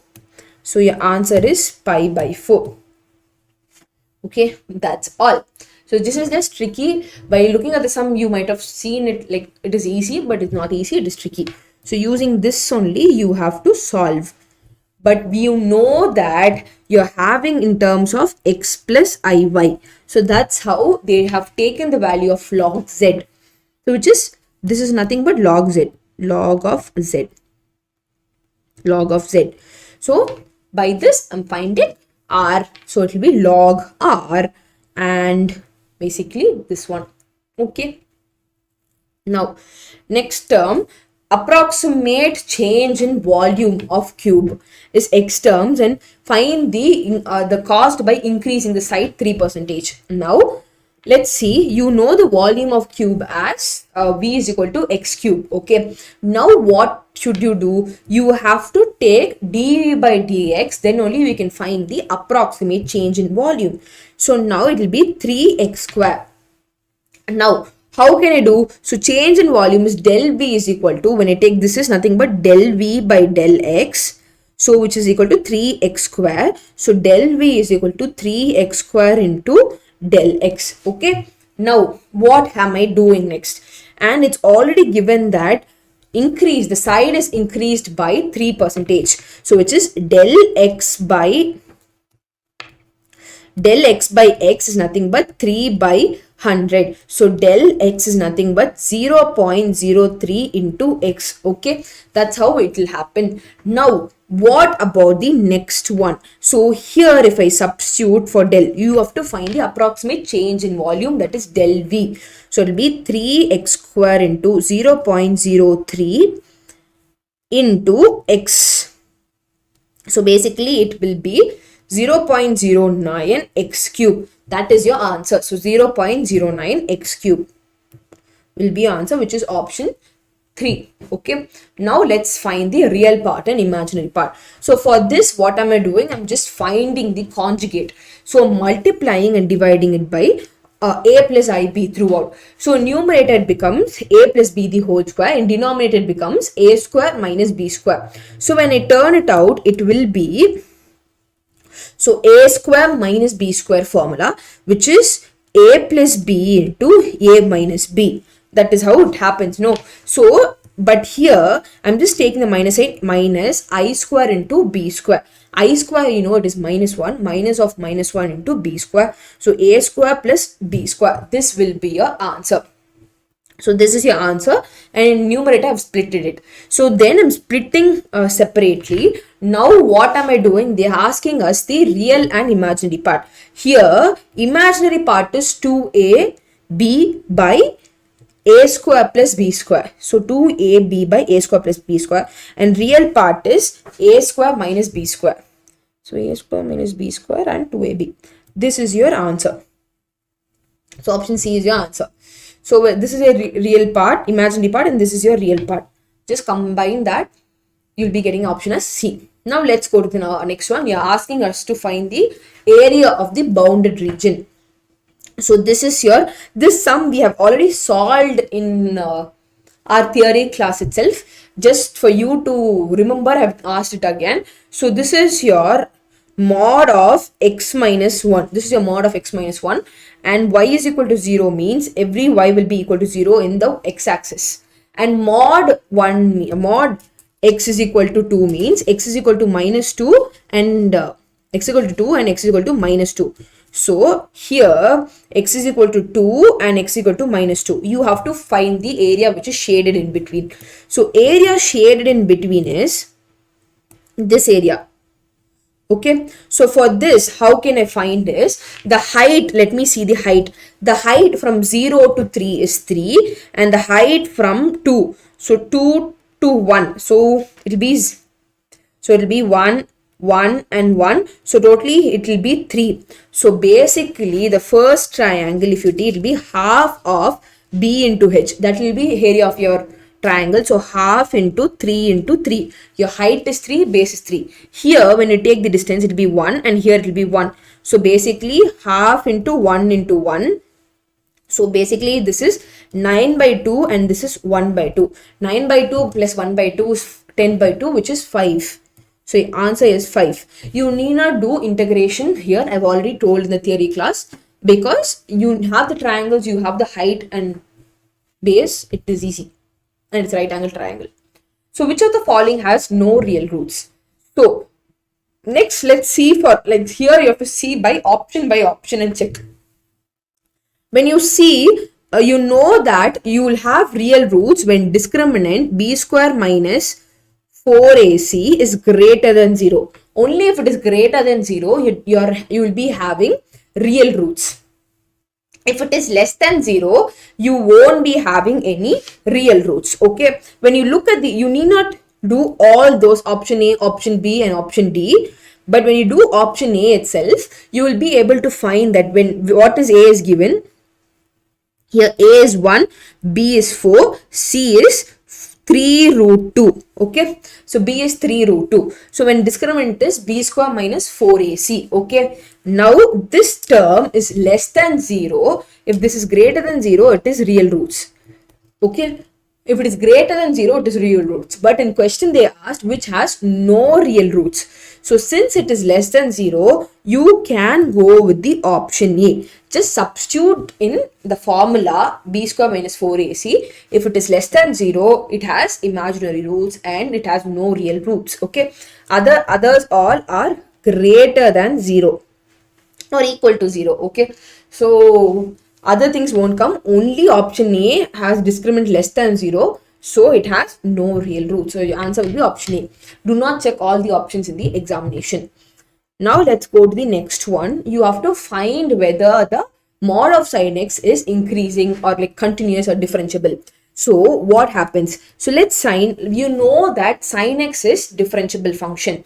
So if sin x is differentiable function, the composition function, that will also be, sorry, if you know that sin x is continuous function, then you also know that mod of sin x is also continuous. If sin x is continuous, mod of this is also continuous. Okay, now this is generally composition. Okay, now what am I doing? I am differentiating it. Okay, so basically I'm differentiating it. So when you differentiate mod x, this is your formula, mod x by x. Okay, this is your formula. Then again when you differentiate sin x, it will be cos x. Okay, now what am I doing? First I'm taking sin, so when you have sin x, it will have two terms. One is minus sin x and sin x. When is sin x positive? If it is n pi plus. So this and this gets cancelled. You'll be having limit. First you're taking minus, sorry, here.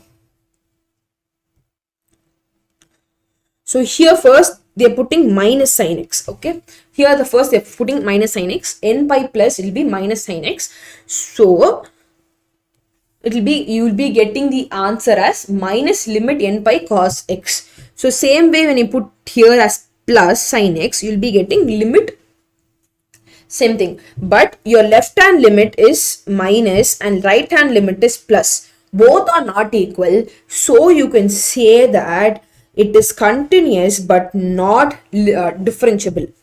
So you say that it is, so you can say that it is continuous everywhere. Okay, not differentiable at odd points. So it is not differentiable everywhere but not differentiable at n pi. So you can choose option D, all these things, because you know that it is continuous, because you know that it is continuous function on over everything. It is not differentiable at, non-differentiable at odd and even multiple of pi. Okay, same way it is not differentiable at odd and even multiple of pi. Yes, right. So for n pi, n can be odd and even. Okay, now it is different, it is everywhere continuous but not differentiable at certain point alone, they're saying. So all these are true, so you can say that option D is correct. Now let's go to the next one. Nature of discriminant. By looking at the discriminant, you can say, so find A is equal to 1, B is equal to 8, C is equal to 4. So now let's see B square minus 4AC. So B square minus 4AC is 48 and it's greater than 0. So you can say that if it is greater than 0 and like this, in this case you can say that it is real and unequal. So it is option B. So go check the theory part for the conditions for it to be equal or unequal. Okay, go check it, and that is your homework. Like go check it and see why is D square, if D is greater than 0, then it is real roots. In what condition it is unequal, just go and check it. Okay, now let's go to the next one. Area bounded by region, y square, and this one. So you have to find area bounded by region and x is equal to 1. So now let's draw the diagram. So basically a diagram will be y square is equal to 4y. So basically like this it will be. And now next x is equal to 2. At x is equal to 2 it will be basically like this. And x is equal to 2. So you have to find the whole area. So instead of finding the whole area, if I find the top alone, the bottom will also be same. So that's why I'm putting 2, because when I find the top part alone, the bottom part will be same thing. So it will be 2 into the top part. So it will go from 0, and this is x is equal to 2. This will be something 2 comma something, some value. You will just have the x axis, no? So it will be 0 to 2. And instead of x, you know that y square is equal to 4x. So y will be equal to integral 4x. So y will be equal to 2 root x. That's how your 2 root x came. And now basically you're integrating it and substituting your limit. Then you'll be getting 16 root 2 by 3. So 16 root 2 by 3. This is your answer. Okay. This too, do not forget it, because you have to find even this area. Okay. Now let's solve it. Now here basically what am I doing is I'm just splitting the denominator. So you know a cube minus b cube formula, a minus b into it'll be a plus, like a minus b into that formula you have to write, which is a cube minus b cube is equal to a minus b into, so this will be a square plus ab plus b square. So here your a will be I. So here your a will be 1, b will be I. So when you substitute it, you will be getting this formula. And now what is happening is, next, what is a square? So basically this will be 1 minus I the whole cube by 1 minus I into 1 minus 1 plus I, right?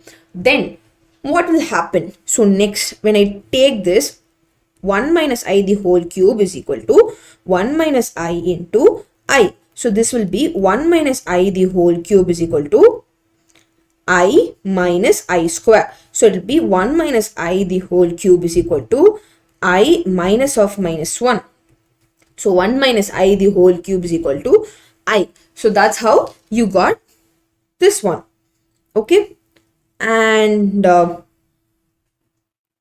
so you can split like that. And here one thing is, wait, just instead of that, here directly what they did is they just cancelled it.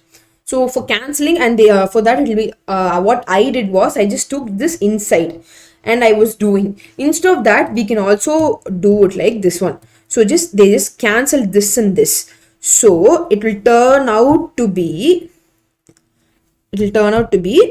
what? It will turn out to be 1 minus I the square by I. 1 minus I the whole square by I. That's how I got, so that we can split it easily. How can I split it? Like a minus b formula I can use, and a minus b the whole square formula. Now what am I doing is 1 by I plus I square by I minus 2I by I. That's how I'm using it. Okay. Now what am I doing? So after this, what am I doing? For this I am multiplying and dividing by I plus I minus 2. So here this will be I by I square plus I minus 2. So this will be minus I plus I minus 2, which is minus 2. That's how I got minus 2. Okay. So when you solve it, you will be getting it properly. Just solve it. Now you have, next question is, you have alpha and beta as the roots of this one.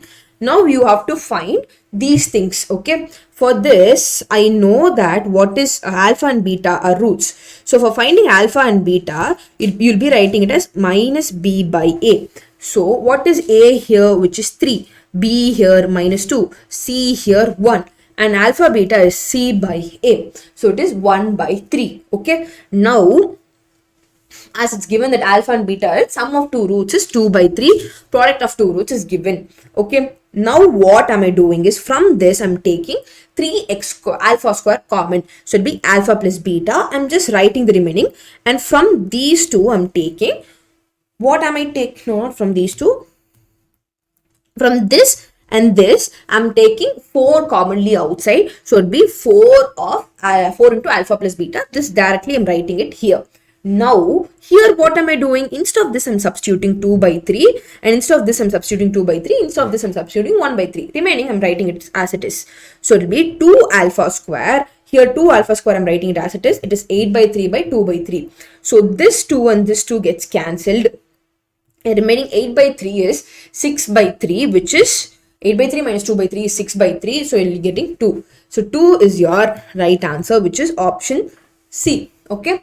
Now let's go to the next one. Next one, if you have a curve f of x that passes through the point 1 comma minus 1 and it is satisfying the differential equation. So they are saying that you're having a curve f of x and it passes through a particular point 1 comma minus 1 and it satisfies the differential equation. They are asking you to find f of minus 1 by 2. And it's given that the curve, this is your equation, right? I'm writing the equation and you know the curve passes through and it satisfies. Now what am I doing? I'm just taking this x to the other side and dx to the other side.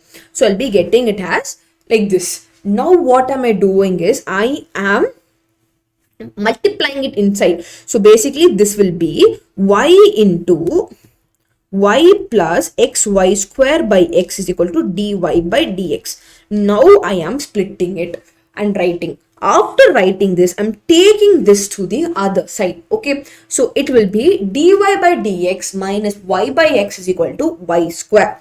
After this, what am I doing? I am dividing by y square. So what am I doing? I'm dividing by y square such that it turns out to be like this. Now what am I keeping? I am keeping 1 by y as t. I'm keeping it as 1 by y as t. Now what is next? So after keeping 1 by y as t, so when I differentiated 1 by y is equal to t, when we differentiated minus 1 by y square is equal to d into dy by dx is equal to dt by dx. Okay, I'm differentiating. I'm taking this and I'm differentiating. So here I'm substituting all these terms.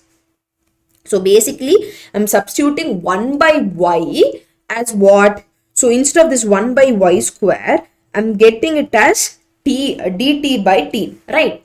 So here I'm just substituting this, and instead of, you'll be having, just don't get confused. Here you're having minus, here is also minus there. So this will generally turn out to be minus dt by dx. This is minus 1 by y square now. So I'm taking minus dt by dx minus t by x is equal to 1. So I'm taking this minus outside. That's how I got dt by x plus t by x is equal to minus 1. Okay, now if I substitute and see what is my t. So here my p is nothing but 1 by x. What is my q? Q is here, it is nothing but minus 1. So basically q is minus 1. So when I do it, integrating factor will be basically, my integrating factor will be t into p, that is integral, what is that, q into if factor, right? So so it will be t into integrating factor, that will be equal to integral q into integrating factor. After this you will be getting this equation. Now what am I doing? Instead of t I'm putting y. So instead of t I'm putting y, which is 1 by y. Now you know that the curve passes through 1 comma minus 2. So if I substitute 1 comma minus 2 in the above equation, I'll be getting c as minus 1 by 2. Okay, so when I substitute c as minus 1 by 2, this is my equation. When I take all these terms to the other side, it will be x by y is equal to minus 1 by 2. So basically this will be, so from here if I substitute t as minus 1 by 2, so x by y is equal to minus x square by 2 minus 1 by 2. So what I'm doing is I'm taking this y, 1 by y means minus of x square plus 1 by 2x. So what is my y? So it will be 2x minus 2x by x square plus 1. That's how I got this here. So this is my f of x. If I substitute minus 1 by 2, I'll be getting, instead of this x, if I substitute minus 1 by 2 here, I'll be getting my answer, which is 4 by 5. That's how I got answer 4 by 5. You have to just solve it and see. Just this part alone might be confusing for you. Just solve it and see. It'll be quite easier. Okay. Just try solving it. Okay. So this is question number 32, where they asked us to find the line of, find the line which passes through the intersection of two lines and it is parallel to the other line. Okay. Now what I'm doing is I'm writing as the straight line which they asked us is passing through the point of intersection. So I'm writing the first equation as k times plus the second equation is equal to 0. Now I'm just clubbing the x and y terms and the constant terms. Now since it is parallel to this axis, so the coefficient of x, the coefficient of the first one by the coefficient of x minus 1 will be equal to coefficient of the second one which is y, and the coefficient of y. Both will be equal, so that I'll be getting the value of k. Okay, I'll be getting value of k. Now I have to substitute the value of k in equation number 1. So if I substitute the value of k in equation number 1, the required equation, which will be 3y minus 3x is equal to 10. 3y minus 3x is equal to 10. Okay, that will be your answer. Okay, now let's go to the next one. Here in this sum, we already solved in previous method about like taking the point of intersection, then taking the slope and finding. That is also right. You just try. I'm just using whichever method is easier. I'm using that. Now let's solve the next one. You have to find the integral values given. You have to find the a, b and c. So a, b, c and do it. Now instead of sine power 5, I'm writing it as sine power 4x into sine power x. Oh, sine, not power x, sine x. Okay. So in sine power 4x, I'm clubbing these two. And after clubbing these two, what am I doing is this sine x I'm writing in the end.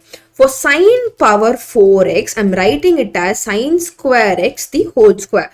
This I'm writing it as 1 minus cos square x the whole square. Okay. So this cos square, I'm just writing it the same way.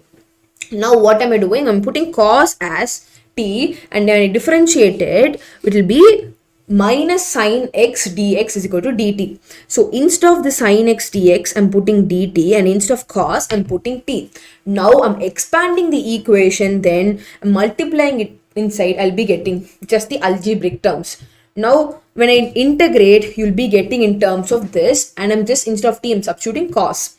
So when I compare this equation to this one, let me find what is a. A is nothing but coefficient of x cos power 9x. So which is 1 by 9. So coefficient of b, like coefficient of cos power 7x is b. So which is, this is x here. Okay. Which is 2 by 7. Same way C will be getting. C will be getting it as cos power 5x, which is C. So now this they asked, I have A, B and C. When I substitute here and I get, it will be 0. So my final answer here would be 0. 0 is my final answer. Okay. Now let's go to the next one. Same way you have to find the area of the boundary region. So this is your area. When you draw the line, you will be getting of this form. When you draw both the lines, this is your diagram. So when you see both the lines, this is your diagram, and you'll be having point of intersection. Basically, distance between these two, you have to find the length. So you know this is one, sorry. This is when you draw the diagrams of this and this, you'll be getting of this form. Okay, so you know this is 1 and this is 1. So for finding it is root of 1 square plus 1 square, which is root 2. This length is root 2. Then same, this length will also be root 2. This length will also be root 2. So basically it is a square. So square, all the sides are equal. Square formula is a into a. That is your area. Root 2 into root 2, which is 2. So that's how I'm getting 2. So just for you to remember, for how to find this will be a good question. Like how to find whether whatever we are doing is right or wrong. Okay. You know the answer for what is mod x. Mod x is this one, right? So generally mod x diagram will be like this. At x is equal to 0, mod x will be, this is your mod x diagram. Here mod x minus 1, right? So what did they ask? They ask a mod x minus 1. So it comes till here. Okay, same way mod x plus minus mod x plus 1. So the curve will be minus mod x means the curve will be like this. When it's plus 1, it goes here. Okay, when it is minus 1, it goes here. The point, this point goes here. When it's plus 1, this point goes here. That's how you got the answer. So here you have f of x and you have g of x. You have to find g of x, g of f of x. So basically your function f of x is nothing but x into mod x. This mod x can be written as minus x and plus x. Okay, minus x if x is less than 0, plus x if x is greater than 0. Okay, so that's how you got x into minus x if x is less than 0 minus x square. That's how you got this f of x. Now for finding h of x, I'm substituting both. So first I'm For instead of this x, I'm substituting this x square and minus x square. And now let's see if x is equal to 0. For x is equal to 0, what happens? Both the terms is 0. So you can say that it is continuous at x is equal to 0. Now say, let's have if f of x is differentiable or not. So from this, you can conclude that if h of x is also differentiable. So when you differentiate this term, you'll get this one. When you differentiate this term, you'll get this one. Then substitute at x is equal to 0. You'll be getting both as 0. So now this is not h dash. So both are 0. So now you can say that h of x is differentiable at x is equal to 0. Now let's go to the next one. You have to find x and y. So basically for finding that, what am I doing is I'm taking LCM on both the sides and multiplying, and I'm taking, after LCM, I'm taking this to the other side. Okay, after that I'm just internally multiplying everything. So I'll be ending up like this basically. Okay, after that, now I'm comparing the real terms and imaginary terms. So real terms for x values, it will be 0 when you compare the real terms. Just what are the real terms? Let me highlight the real terms. So real terms are 4. No, this is not seen. 4, then comes this, and then these two. So these are real terms. You don't have any real term, that will be equated to 0. So you will be getting an equation like this. And now I'm taking the imaginary terms. Imaginary terms are this 2 and this. Sorry, not this one. This one, which is 7y. Then these part. Then all these part, I'm taking this to the other side. I'm equating to 10. So that's how I got, and that's how I got this. So now when I solve these two equations, which two equation? When I solve this equation 1 and equation 2, I'll be getting x is equal to 3 and y equal to minus 1. So that my answer will be option B. Okay, so my answer will be option B. That's all. So just simple, take LCM, take the real term, imaginary term and combine. That's all. Now let's see, you have to find d square y by. For that you have to differentiate and then solve it. So you're having this equation. So you have a, b, m as constant. So now I'm differentiating with respect to x. So dy by dx will be of this term. Then again what I'm doing is, here I am adding and subtracting these terms. So what am I doing? I'm adding and subtracting these terms. Okay. So as I told you, have to add. Do not consider this bracket. It is basically here. Now after that, you have to take m constant from after evaluating and doing all those things. After that, you have to take what? M common, and after evaluating everything, you will be getting this formula, like this answer. Just work it on your own. You will be ending up getting this formula. After that, what am I doing is, I'm just keeping everything as it is. I'm differentiating it again. So when I differentiate it again, here, what am I doing is, I am keeping this thing as it is and keeping the other things as it is. Like these two, I'm just keeping it as it is. Here, I'm adding and subtracting with this and adding and subtracting with this. Then after that, from here, which terms? This term and a few other terms. When you club and take m outside, you will be having these kind of terms. So then again, when you solve d square y by dx square, you'll be getting this kind of term. And now in equation, they asked me to prove, and your final answer will be what? Your final answer will be 2 power x. So your final answer would be e power x. That will be a final answer. When you take everything to the other side, your final answer will end up being as e power minus x, e power x. That will be your final answer. Just solve it on your own and see. This is your steps. I've given you steps. Everything would be same. Just solve it and try doing it. Okay. Now you have to find the order and degree whose foci is same. So this is as it's given in the question, we have already solved. It is a parabola with x-axis. So it is x plus x alpha. So alpha is some arbitrary constant, and it's given that the foci is same. So since basically it will be x minus h, no? So it's alpha, you're taking it as constant, your doing it as this one. Now how many arbitrary constant are there? You're having alpha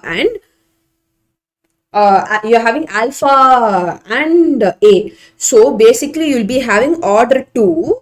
So you'll be having order 2 and degree 1. As I've already shown in previous session, I've extra one thing is that it has same foci. It's given that it has same foci. That's extra word. The same question is asked again but in a different way. So your answer is 2, 1, which is B. Same question, it's asked in different way. That's why I gave you this question. Same question, it's asked in different way. Go refer that question. Okay. Now we have to integrate it. So instead of cos, I'm writing it as cos of pi, sine of pi by 2 minus 1. So this sign and this sign gets cancelled. So it will be pi by 2 minus x. So when I integrate it, it's pi by 2 by x minus sine square by 2. And you'll be getting pi x minus x square by 2. So when I take x by 2 outside, you'll be getting pi, this answer. So your answer would be pi minus x square by 2. This is your answer. Option C, just differentiation. So now you have 2 points, a line joining 2 points, and it is rotated in about A. You have a point, right? So you have a line which has a point A and B. This line is rotated about A. This, you're keeping this point and rotating it above A. And the angle is one anti-clockwise, you're forming an angle which is 15 degree. So what is your thing? Now since A by slope of AB. What is slope of AB? So basically, which is nothing but 3 minus 2, which is 1, 1 minus 0, which is 1. So which is basically 1 by 1, 1. So we know that slope is nothing but tan theta is slope. So theta will be 45 degree. Now the new slope of a line, we already know that angle makes is, what is an angle making? You have to find the line of the new position. We already know the angle is 15 degree plus new slope angle is 15 and 45. So when you add it, it will be root 3, which is tan 60 is root 3. Since it's given that it is rotated and anti-clockwise and it makes an angle of 15, you have to add both.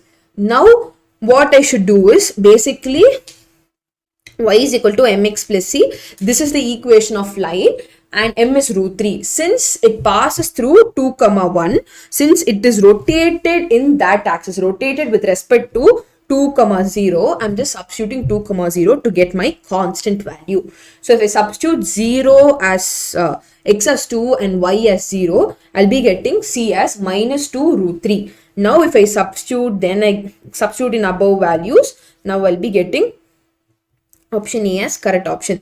So yes, that's all for that's all about the mock test, and just solve it on your own. All the steps I have just given you the brief, like almost brief description of everything. Just solve it, try solving it on your own.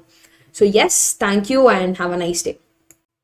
So hey guys, this is Harismita. So today we'll be discussing about the question paper. So today, what is the first question is? The first question is population of a city increases at a rate of 4% per year. So what is given? It is increasing at a rate of 4% per year, and in time t, so you have a time t and the population becomes p. Okay, in time t your population becomes p. Then write p in terms of t. They're asking you to write p in terms of p. So let's first see. It's given that the population increases in 4%. So these kind of question, what you should do, these kind of questions are application of differential equations, right? Right, application of differential equations or applications of differentiations, both are like applicable for this question.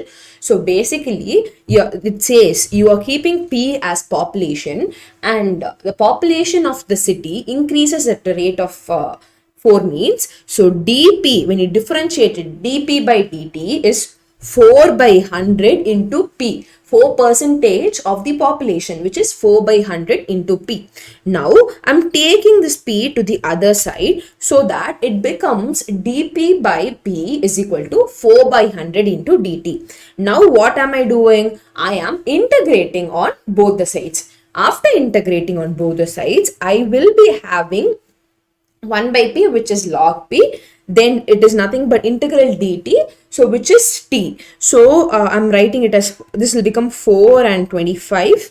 So it will be integral 1 by 25 into t, and I am taking the constant term as log c. Okay, now now what am I doing? I'm taking this log c to the other side, so that it turns out to be log p minus log c is equal to 1 by 20